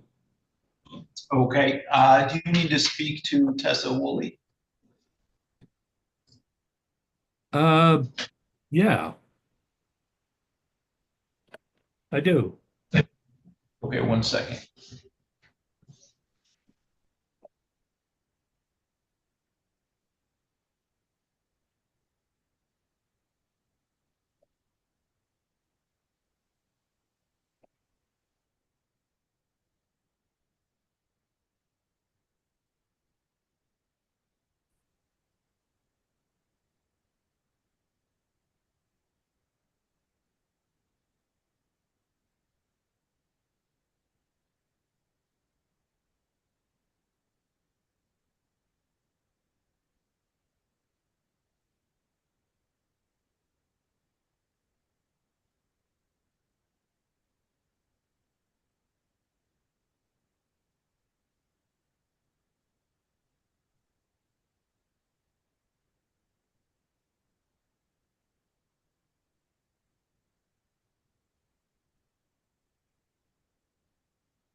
Sir, you are Mr. May?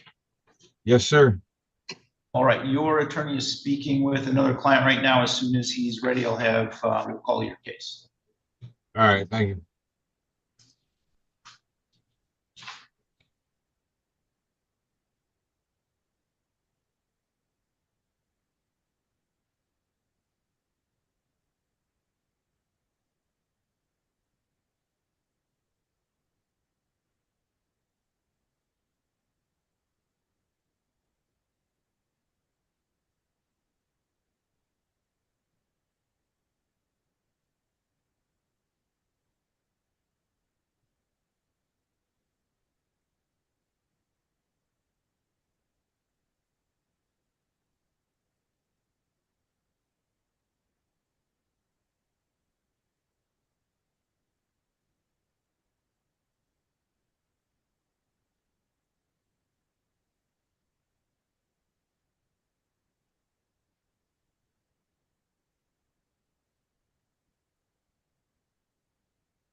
This is file 24-21981-FH, People of the State of Michigan versus Tessa Renee Woolley. We are here today for a hearing on alleged bond violations. We are proceeding today by video conference. First, can you have the attorneys place their appearance on the record, beginning with Mr. Bayanetto. Alex Bayanetto for the people.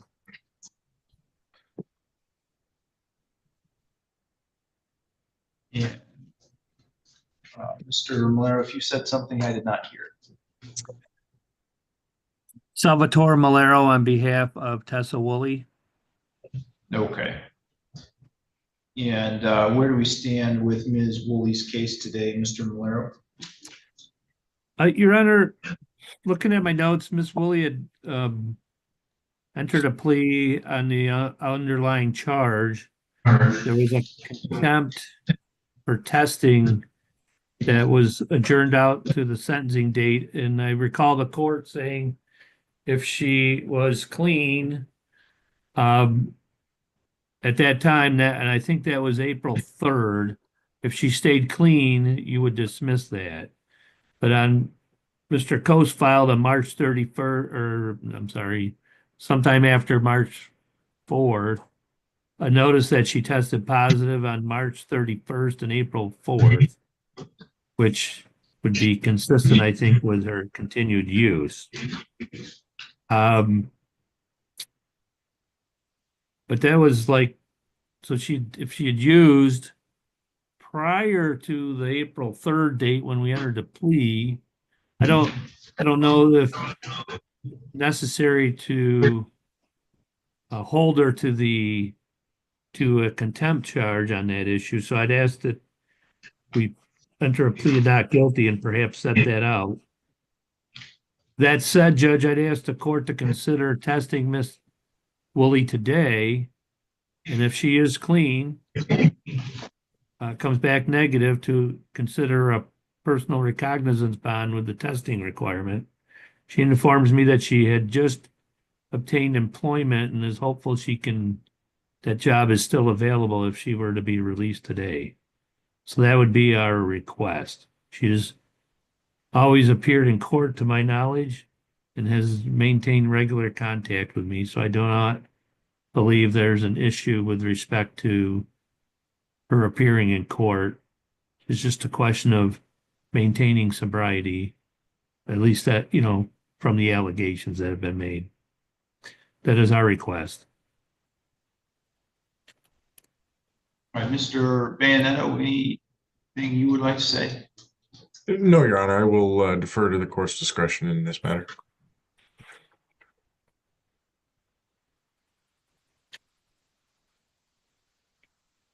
Judge, she did test on 329. It was negative. On 331, she had meth in her system.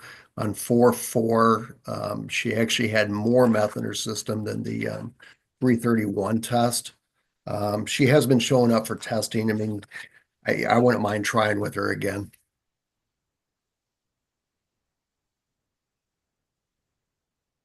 Maybe if we could throw in there testing with in which she be in which she's evaluated for programs.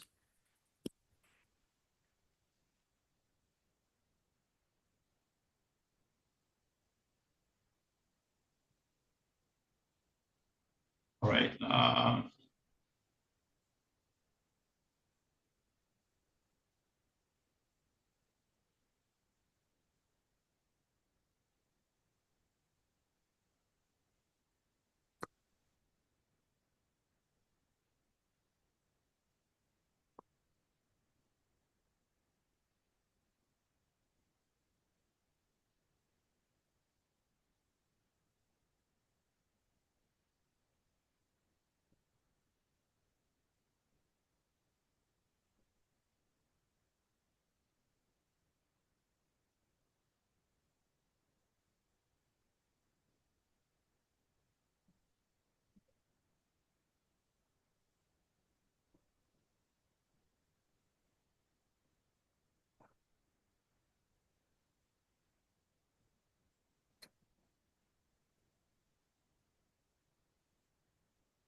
So Ms. Woolley's history in this case with respect to testing, either not testing or testing positive for methamphetamine use has not been good.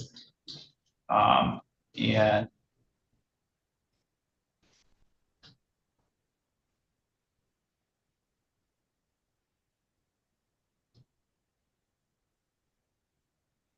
when I said that if she was clean from the day forward, I'm not sure I was aware that she had just used the day before. Usually those things are pitched to me as this person has now gotten themselves straight and around and has made an effort to clean up, not I used yesterday or the day of the hearing that we had. And so that I find troubling because it is a situation where I'm not told the entire truth of the situation when I make my decision.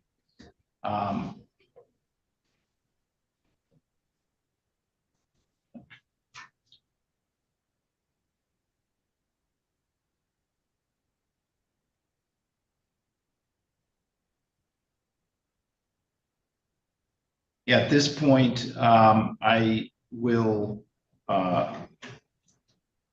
if Mr. Coast is willing, give Ms. Woolley you one last opportunity. It will involve testing. If there's a missed test, if there's a positive test, this is it. This is absolutely it. And it will also control what I decide to do with sentencing. So you've got to understand there's a lot riding on you at this chance. I'm better, I can be better. So I will allow at this point for the personal recognizance bond with the condition that Ms. Woolley do 2 times per week random drug testing.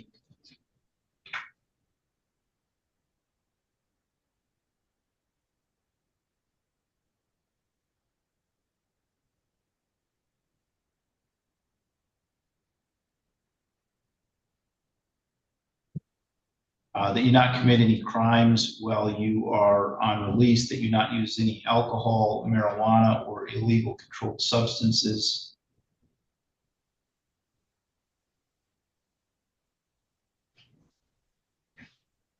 And that you participate in any referral for services, evaluation or services that Mr. Coast might make for you. So you will need to come over to the courthouse as soon as you're released to talk to Mr. Coast. Okay. What do I do about my medical marijuana card? Do I turn it in? Because I know I'm very good. Bring that with you and show it to Mr. Coast and he'll discuss that with you. Okay. Thank you, Your Honor. Yes, I'll see you in a little bit. All right, Aaron. Thank you. All right, and your sentencing date again is May 22nd? May 2nd at 8:15. May 2nd or May 22nd? I couldn't hear, I'm sorry. May 22nd. Okay. Yes, sir. All right, so you're done with court for today. All right, thank you. Thank you, Judge. File 25-2, Dunning. You all set? Yes, sir. All right, Sir, may I speak to Mr. May? Judge, I think Mr. Dunning's on the phone. Just a second.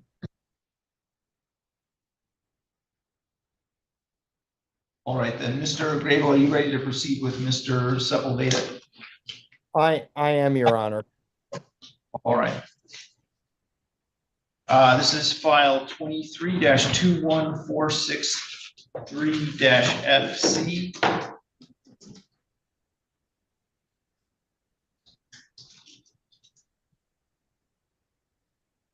People versus Ricardo Sepulveda. We are here today for a pretrial conference, a final pretrial conference in this case, ahead of the trial date set next week. We are proceeding today partially in person and partially by video conference. Ms. Hoffman, would you like to place your appearance on the record? Yes, Your Honor. Benita Hoffman, Assistant Attorney General on behalf of the people. Attorney Scott Grable appearing on behalf of Mr. Sepulveda, Your Honor, 53-310. Okay, and so we have trials scheduled for next week. Have proposed jury instructions and voir dire questions been submitted? Yes, Your Honor. I submitted the jury instructions a couple of weeks ago along with proposed voir dire questions. I did omit one voir dire question that I would like to add, and that pertains to the graphic nature of the photos. I forgot to ask about that and whether anyone would be bothered by that. So just a question as to whether jurors would be bothered or have their decision impacted by the graphic nature Right. of photographs. Right. I mean, there's some maggot photos and the body photos. All right. Mr. Grable, any issue with a question along those lines? I don't have a question, Your Honor, but there is a major issue I have to bring to the court's attention that just arose today, but I don't have a problem with that. Okay.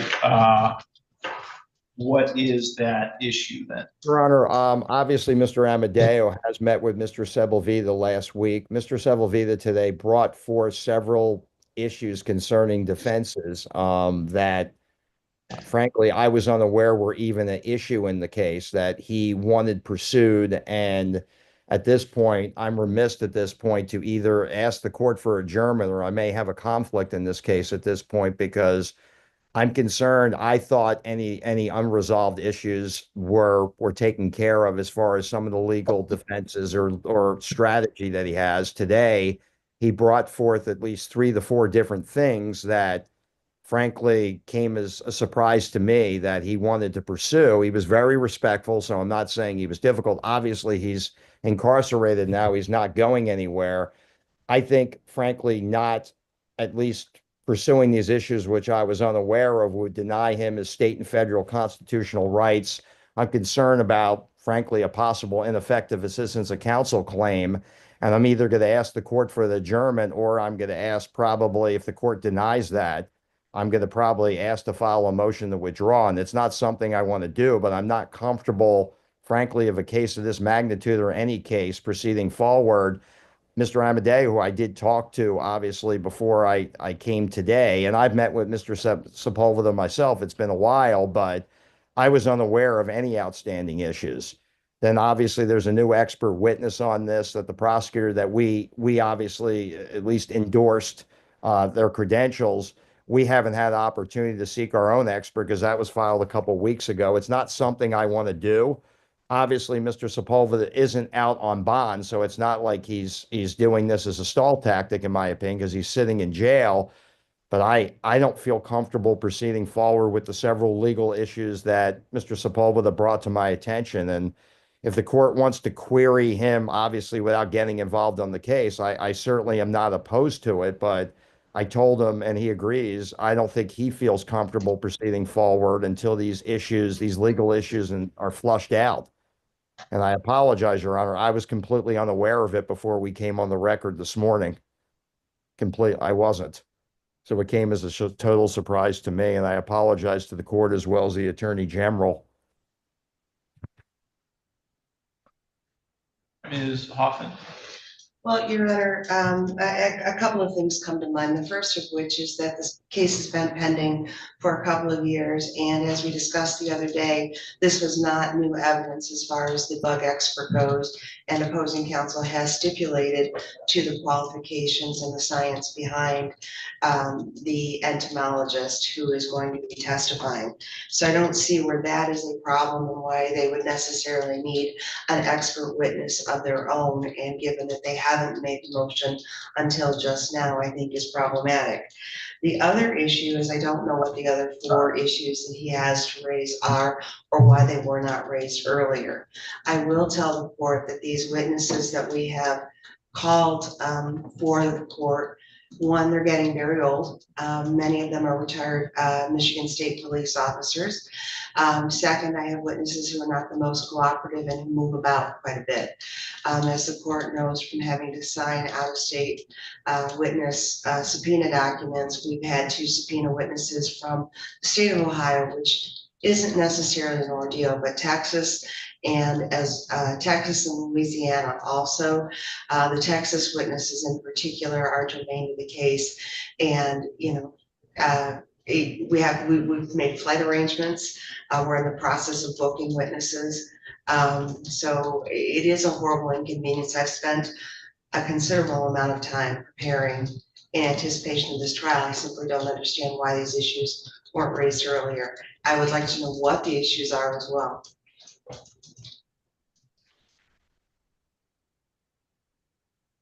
All right, Mr. Grable, anything further you want to say at this point?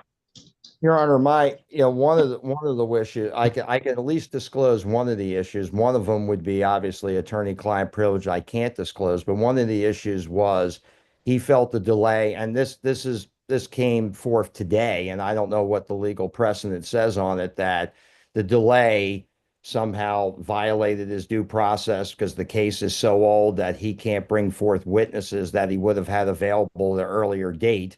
And because it's been so long, it's prejudiced him. And this, frankly, I think he's saying it in good faith, but I was completely unaware of it till today.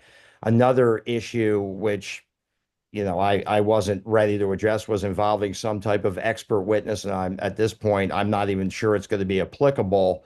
But there were just several issues that, to be honest with you, I couldn't answer. I'm just obviously just uncomfortable at this point because I'm uncomfortable that he wants these issues resolved. I thought any unresolved issues were resolved, but obviously I found out later today, this morning, that they weren't resolved. So I'm in a very uncomfortable position. I do appreciate what Ms. Hoffman says, and I don't make light of any of the salient points that she made, that these witnesses are there and the age of the officers. And I don't minimize her concerns in any way, shape, or form. I think they all have salience to them. Obviously, the only thing I could say to Ms. Hoffman is obviously the magnitude of this case is I want to make sure the client knows that all the issues that he thinks are relevant are flushed out. I was unaware of.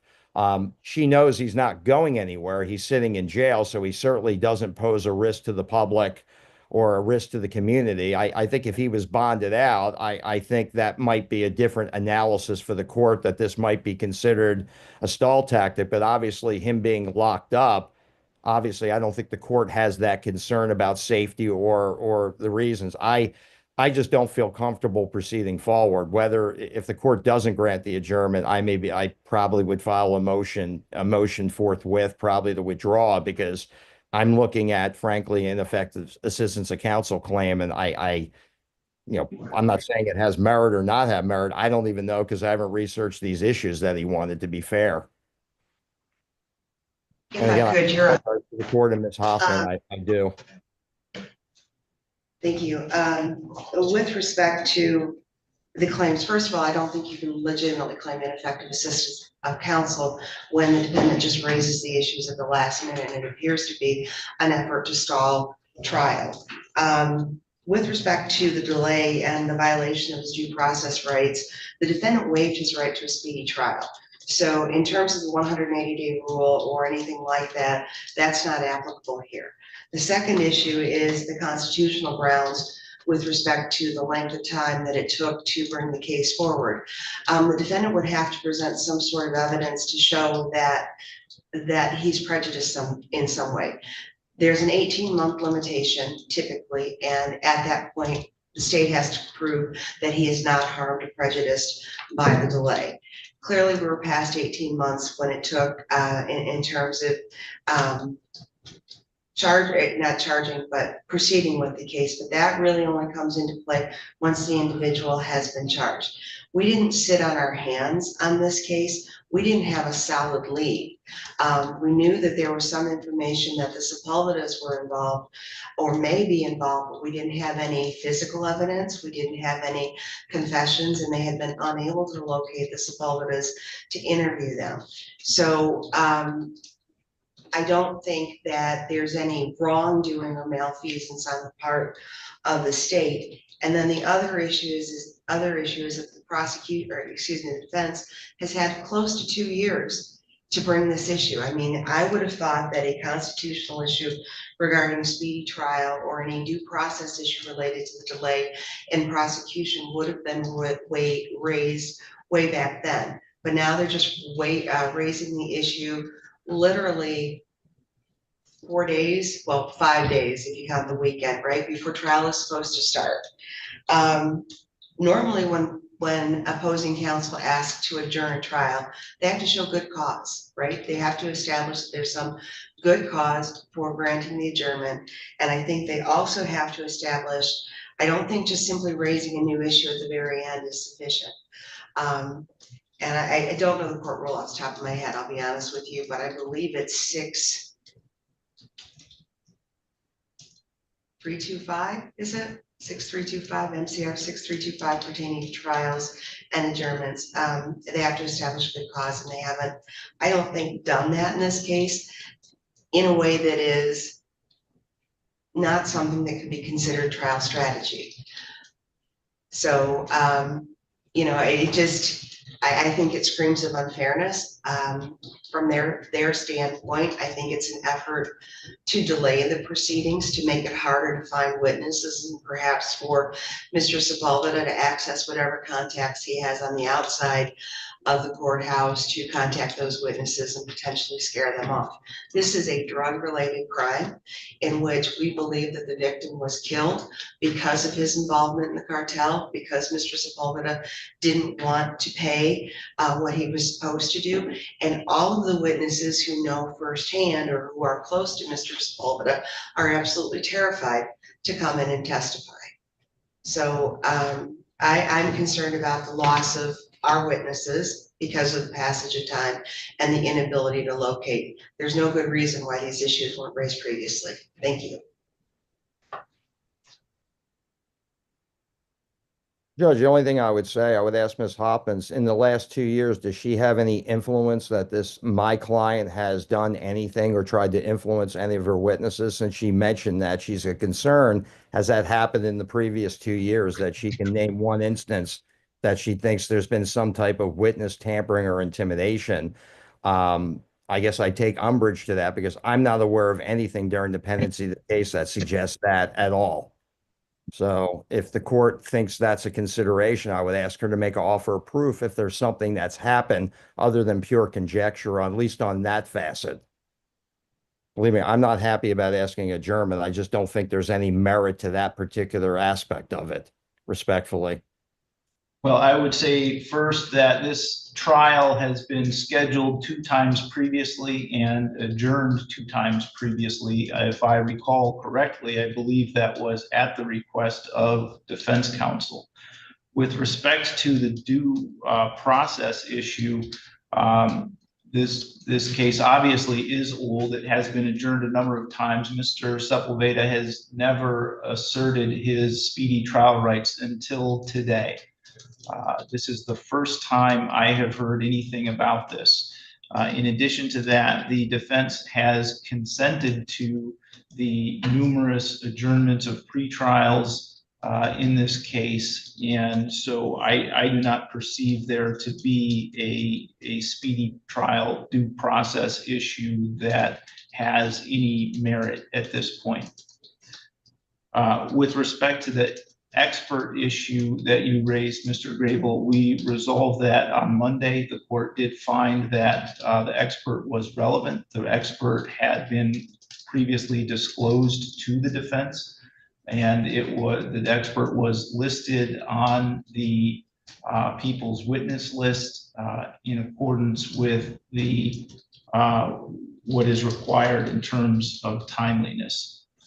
With respect to the other issues that there may be, you have not informed me of what those are. And so I have no way to analyze those to determine whether they constitute good cause or not. So I don't perceive there to be any reason at this point to adjourn the trial, and I would deny any request to do that. I would also like to address the other acts evidence that we discussed at a motion hearing on Monday. I have had time to review the notice as well as the objection in greater detail, and I am prepared to make a ruling on that at this point. So I think what I will do is go through each piece that was listed in the notice item by item and let you know my ruling on each item. I think that's the most logical way to do it. So the first item raised by the people was they want to introduce evidence that Mr. Sepulveda had been involved in dealing marijuana, cocaine, and heroin since his early 20s. This evidence, I don't think, does anything in particular to establish the res gestae, the motive, the identity of the victim, the knowledge or relationship between Mr. Sepulveda and the victim, or the intent. Therefore, I don't see a viable non-character purpose for this evidence. Even assuming that there is a valid non-character purpose for that evidence, I think it would be of limited probative value, as it only informs the jury of the length of time that Mr. Sepulveda had been involved in drug dealing. And I think that any probative value would be outweighed by the potential for prejudice of simply casting Mr. Sepulveda in the negative light of having been a drug dealer. So I would exclude that piece of evidence. The next piece is that Mr. Sepulveda had a group of people that used to help him transport drugs from various locations throughout the United States and bring them back to Toledo, including Joshua Sonkrant, Brian Churko, and Brahim Dahar. I think that this evidence does establish potential for opportunity for Mr. Sepulveda to come into contact with the victim. And I think it's necessary to contextualize some other evidence that is admissible and probative in this case, particularly the piece that Mr. Sepulveda had Ms. Lozano pay the courier.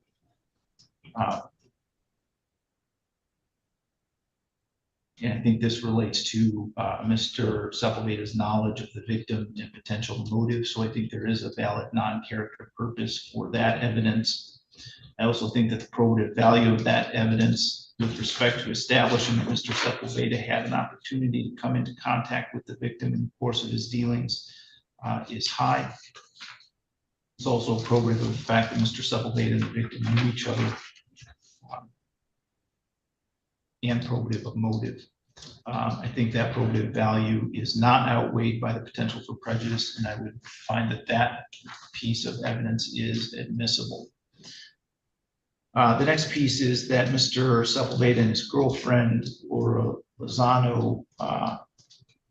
Sepulveda had his girlfriend, Laura Lozano, take money to pay the courier from the drug cartel after they received a call at their home that the drug courier knew where Mr. Sepulveda and Ms. Lozano was living.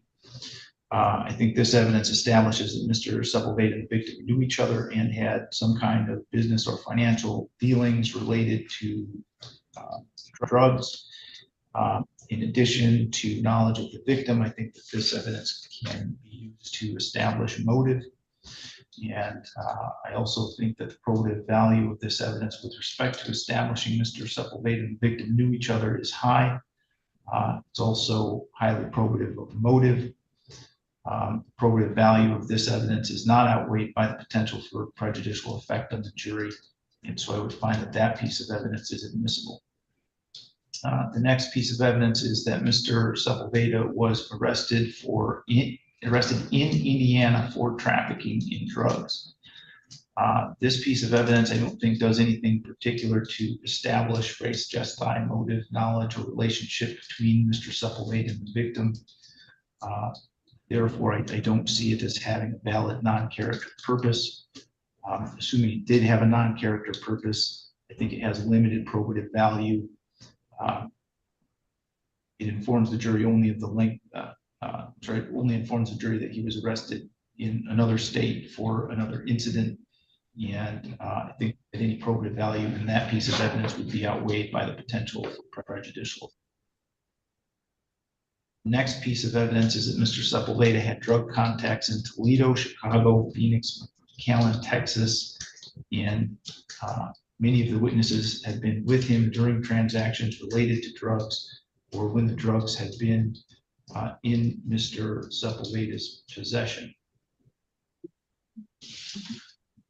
I think this again establishes opportunity for Mr. Sepulveda to come into contact with the victim. It also, I think, contextualizes other evidence that is probative in this case, particularly as it relates to who the victim is, how they knew each other, and what the potential motive for the crime would be. Probative value of this evidence with respect to establishing those things is, I don't think it's outweighed by the potential for prejudicial impact. And I would find this evidence admissible. However, I would be concerned with the time frame with respect to this evidence. I don't know what the time frame is, but I would put some reasonable limitation on that in terms of temporal proximity to the alleged crime in this case. The next piece of evidence is that William Morgan, Misty Reynolds, and Michael Sepulveda will testify that Ricardo Sepulveda was violent when it came to handling problems related to his drug trafficking organization.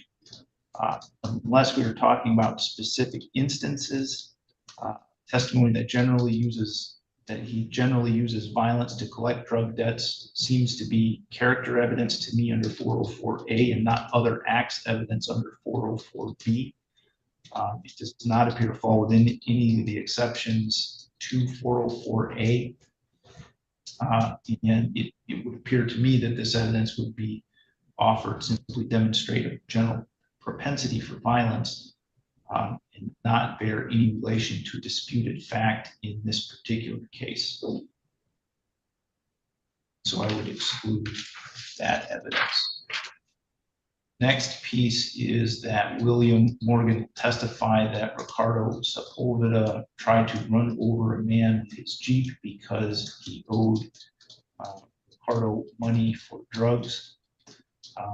Again, in this piece, it is unclear to me what, if any, relationship this incident has to the incident for which Mr. Sepulveda is being tried. Does not appear to me to establish any part of the crime, the race, gesti, motive, intent, identity of the victim, knowledge of the victim, relationship between Mr. Sepulveda and the victim, or intent. It appears to me to be simply establishing the fact that he has acted violently in the past for the sake of showing that he was violent on this occasion. And so I don't think it's admissible other than that. The next piece is that William Morgan will testify that Ricardo and Michael severely beat up a man in a bar over a small drug debt. And I would offer the same analysis that I did on previous piece of evidence, rationale for excluding this piece of evidence. I don't see how it bears any relationship to a fact that's at issue in this case, and I don't see it as establishing the race, gesti, motive, identity of the victim, knowledge of the relationship between Ricardo Sepulveda and the victim, or intent. It appears to me to simply establish that he has been violent in the past and therefore he was violent on this occasion. The next piece is that Mr. Sepulveda threatened and battered Misty Reynolds over revealing information about his drug dealing and his possible involvement in the homicide while they were living together out of state. I think this is a piece of information that can be used to establish consciousness of guilt. The evidence is highly probative of that. The probative value is not outweighed by any potential prejudice. And so I would find that this piece of evidence is admissible. The next piece is that Mr. Sepulveda fled, that Ricardo and Michael Sepulveda fled to Florida after the murder. I do believe this is part of the res gestae of the alleged crime. The acts, conduct, and demeanor of a person charged with a crime at the time of, or shortly after, well, shortly before or after the offense is claimed to have been committed, may be shown as part of the res gestae of the offense, and I think it fits within that.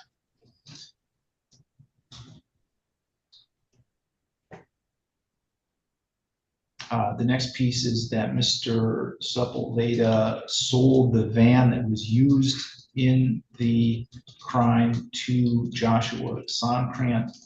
I also think this is part of the res gestae of the alleged crime. Again, the acts, conduct, demeanor of a person charged with a crime at the time of or shortly before or after a crime may be part of the res gestae. I think it falls within that. And I think this evidence is also relevant to whether or not Mr. Sepulveda committed the offense. Flight obviously can be used to show consciousness of guilt, or attempts to cover up the crime can be used to show consciousness of guilt, and I think that it is admissible under that basis. Last item is in the notice was that the people also intend to present evidence that the defendant resorts to violence when necessary to collect a drug debt or when necessary to prevent disclosure of his involvement in drug dealing and the homicide, to show knowledge of the homicide, identity of the perpetrator, victim, and motive for committing the crime. Again, unless we're talking about specific acts, testimony that he generally uses violence to collect drug debts seem to be character evidence to me under 404A and not other acts evidence under 404B. It does not appear to me to fall under any of the exceptions within 404A, and it would appear to me that this evidence, the only rational basis for this evidence would be a general propensity for violence, which would not be appropriate, and therefore that evidence is not. I think I've covered everything in the 404B notice. Just need clarification on one point. One of the pieces of evidence that we intended to offer was testimony from Misty Reynolds, in which she claims that he threatened to kill her after he found out that she was talking about his involvement in the crime. Would that be admissible or not under 404B? And the theory we would offer it for is knowledge, consciousness of guilt. Yeah, I would treat that the same as I had covered. I think there was a statement that said that Mr. Sepulveda threatened and battered Misty Reynolds over revealing information. I would treat that the same way as I did that. Thank you, Your Honor. I'm sorry. So that I would find as admissible. I do have some questions about the trial, if the court's ready for that. Okay. The first and foremost is with respect to projecting the exhibits, is there a way to connect the computer to the screen over there? Yes, there is on the floor in front of your table an HDMI port. Okay. And so as long as your computer can plug into that HDMI port in the floor, it will project onto the television screen here in the courtroom. Okay. I do recommend that if you have time, you come in maybe before now. Do you have your computer with you? Sometime before now in the trial to plug it in and make sure everything works smoothly. Okay. It can be a little finicky depending upon what program you're running. Sometimes it works great, other times I've had prosecutors run into glitches, and I just like to try to work those out to the extent we can. Or the Okay. jury's waiting on us. Would it be okay if I came in on Monday to check it out?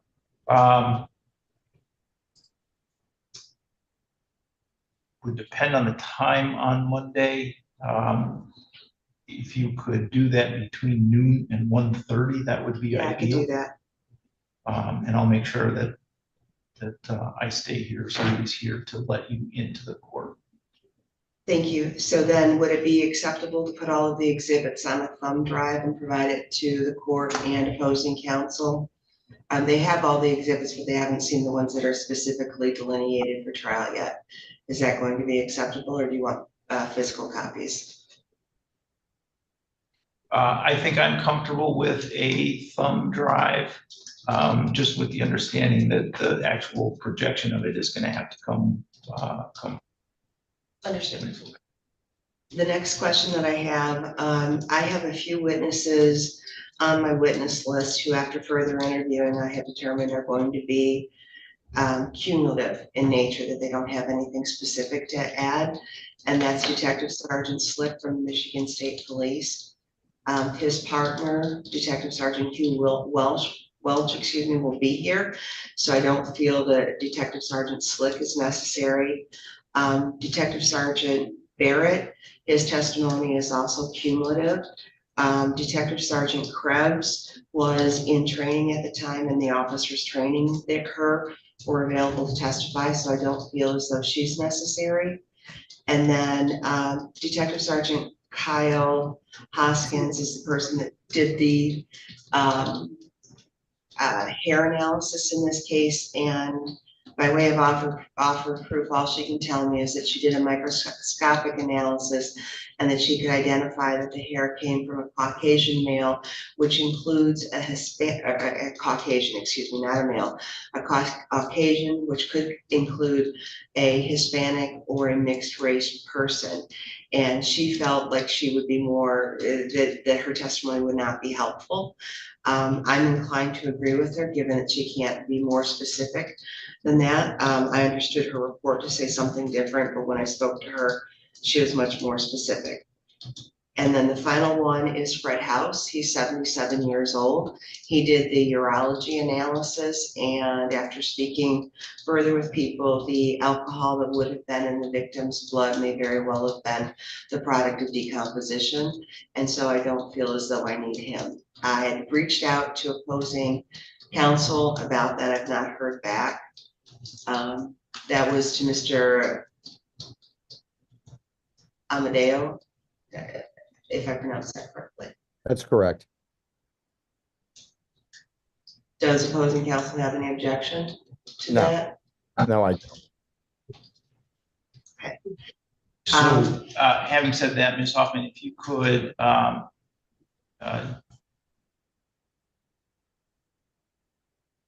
send an email to our research attorneys here in the green with the names of the people who will be called. Okay. We just need to update our jury instruction on that point. The next question that I wanted to ask about was the stipulation regarding bug evidence and whether or not that include Heather Milch. Heather Milch was the individual who collected the vial and took it to the bug expert. It's just simply a chain. Witness, do you want me to produce her, or are we comfortable excluding her? I have to bring her in from the FBI from Virginia. You can exclude her. So we have a stick to chain as to the bugs? Yes. Okay.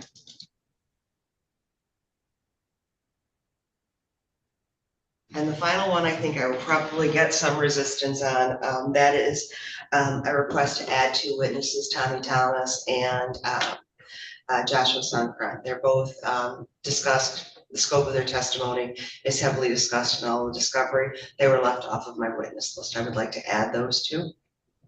What's the offer of proof? What's their, I don't have it in front of me. Yeah, so Tommy Thomas was at Laura Lozano's house and he received information. He is a person that contacted an informant, contacted one of the police officers, and that's sort of the scope of Tommy Thomas. And then the next one is Josh Sankrant, and Josh Sankrant was the person who purchased the van and who got busted in the van. Yeah, well, I'll be objecting to that. This is obviously before 30 days on trial, so I'll be objecting to both of those under the court rules.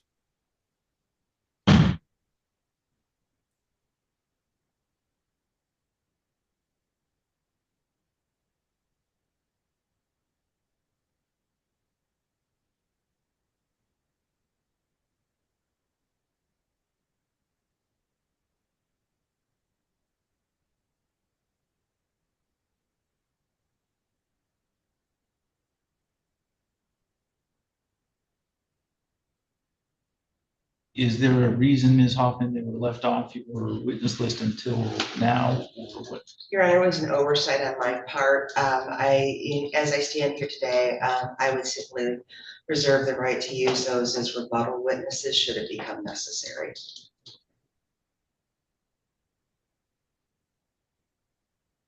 Well, obviously, oversight is not good cause, and obviously rebuttal, if there are appropriate rebuttal witnesses, I guess the court can rule on that during trial. I would obviously wait to address that issue then until it arises. Thank you. I believe I can get what I need through other sources and just use them as rebuttal. Okay. Anything else from your end, Ms. Hoffman? No, Your Honor. All right. Mr. Grable, any questions or issues further to raise from the defense? Not at this time, Your Honor. Thank you. All right. All right. I think that's everything then for today. So Mr. Sepulveda, you can let the officer that's with you there in Washtenaw County know that you are done with work for today. Yes, Your Honor.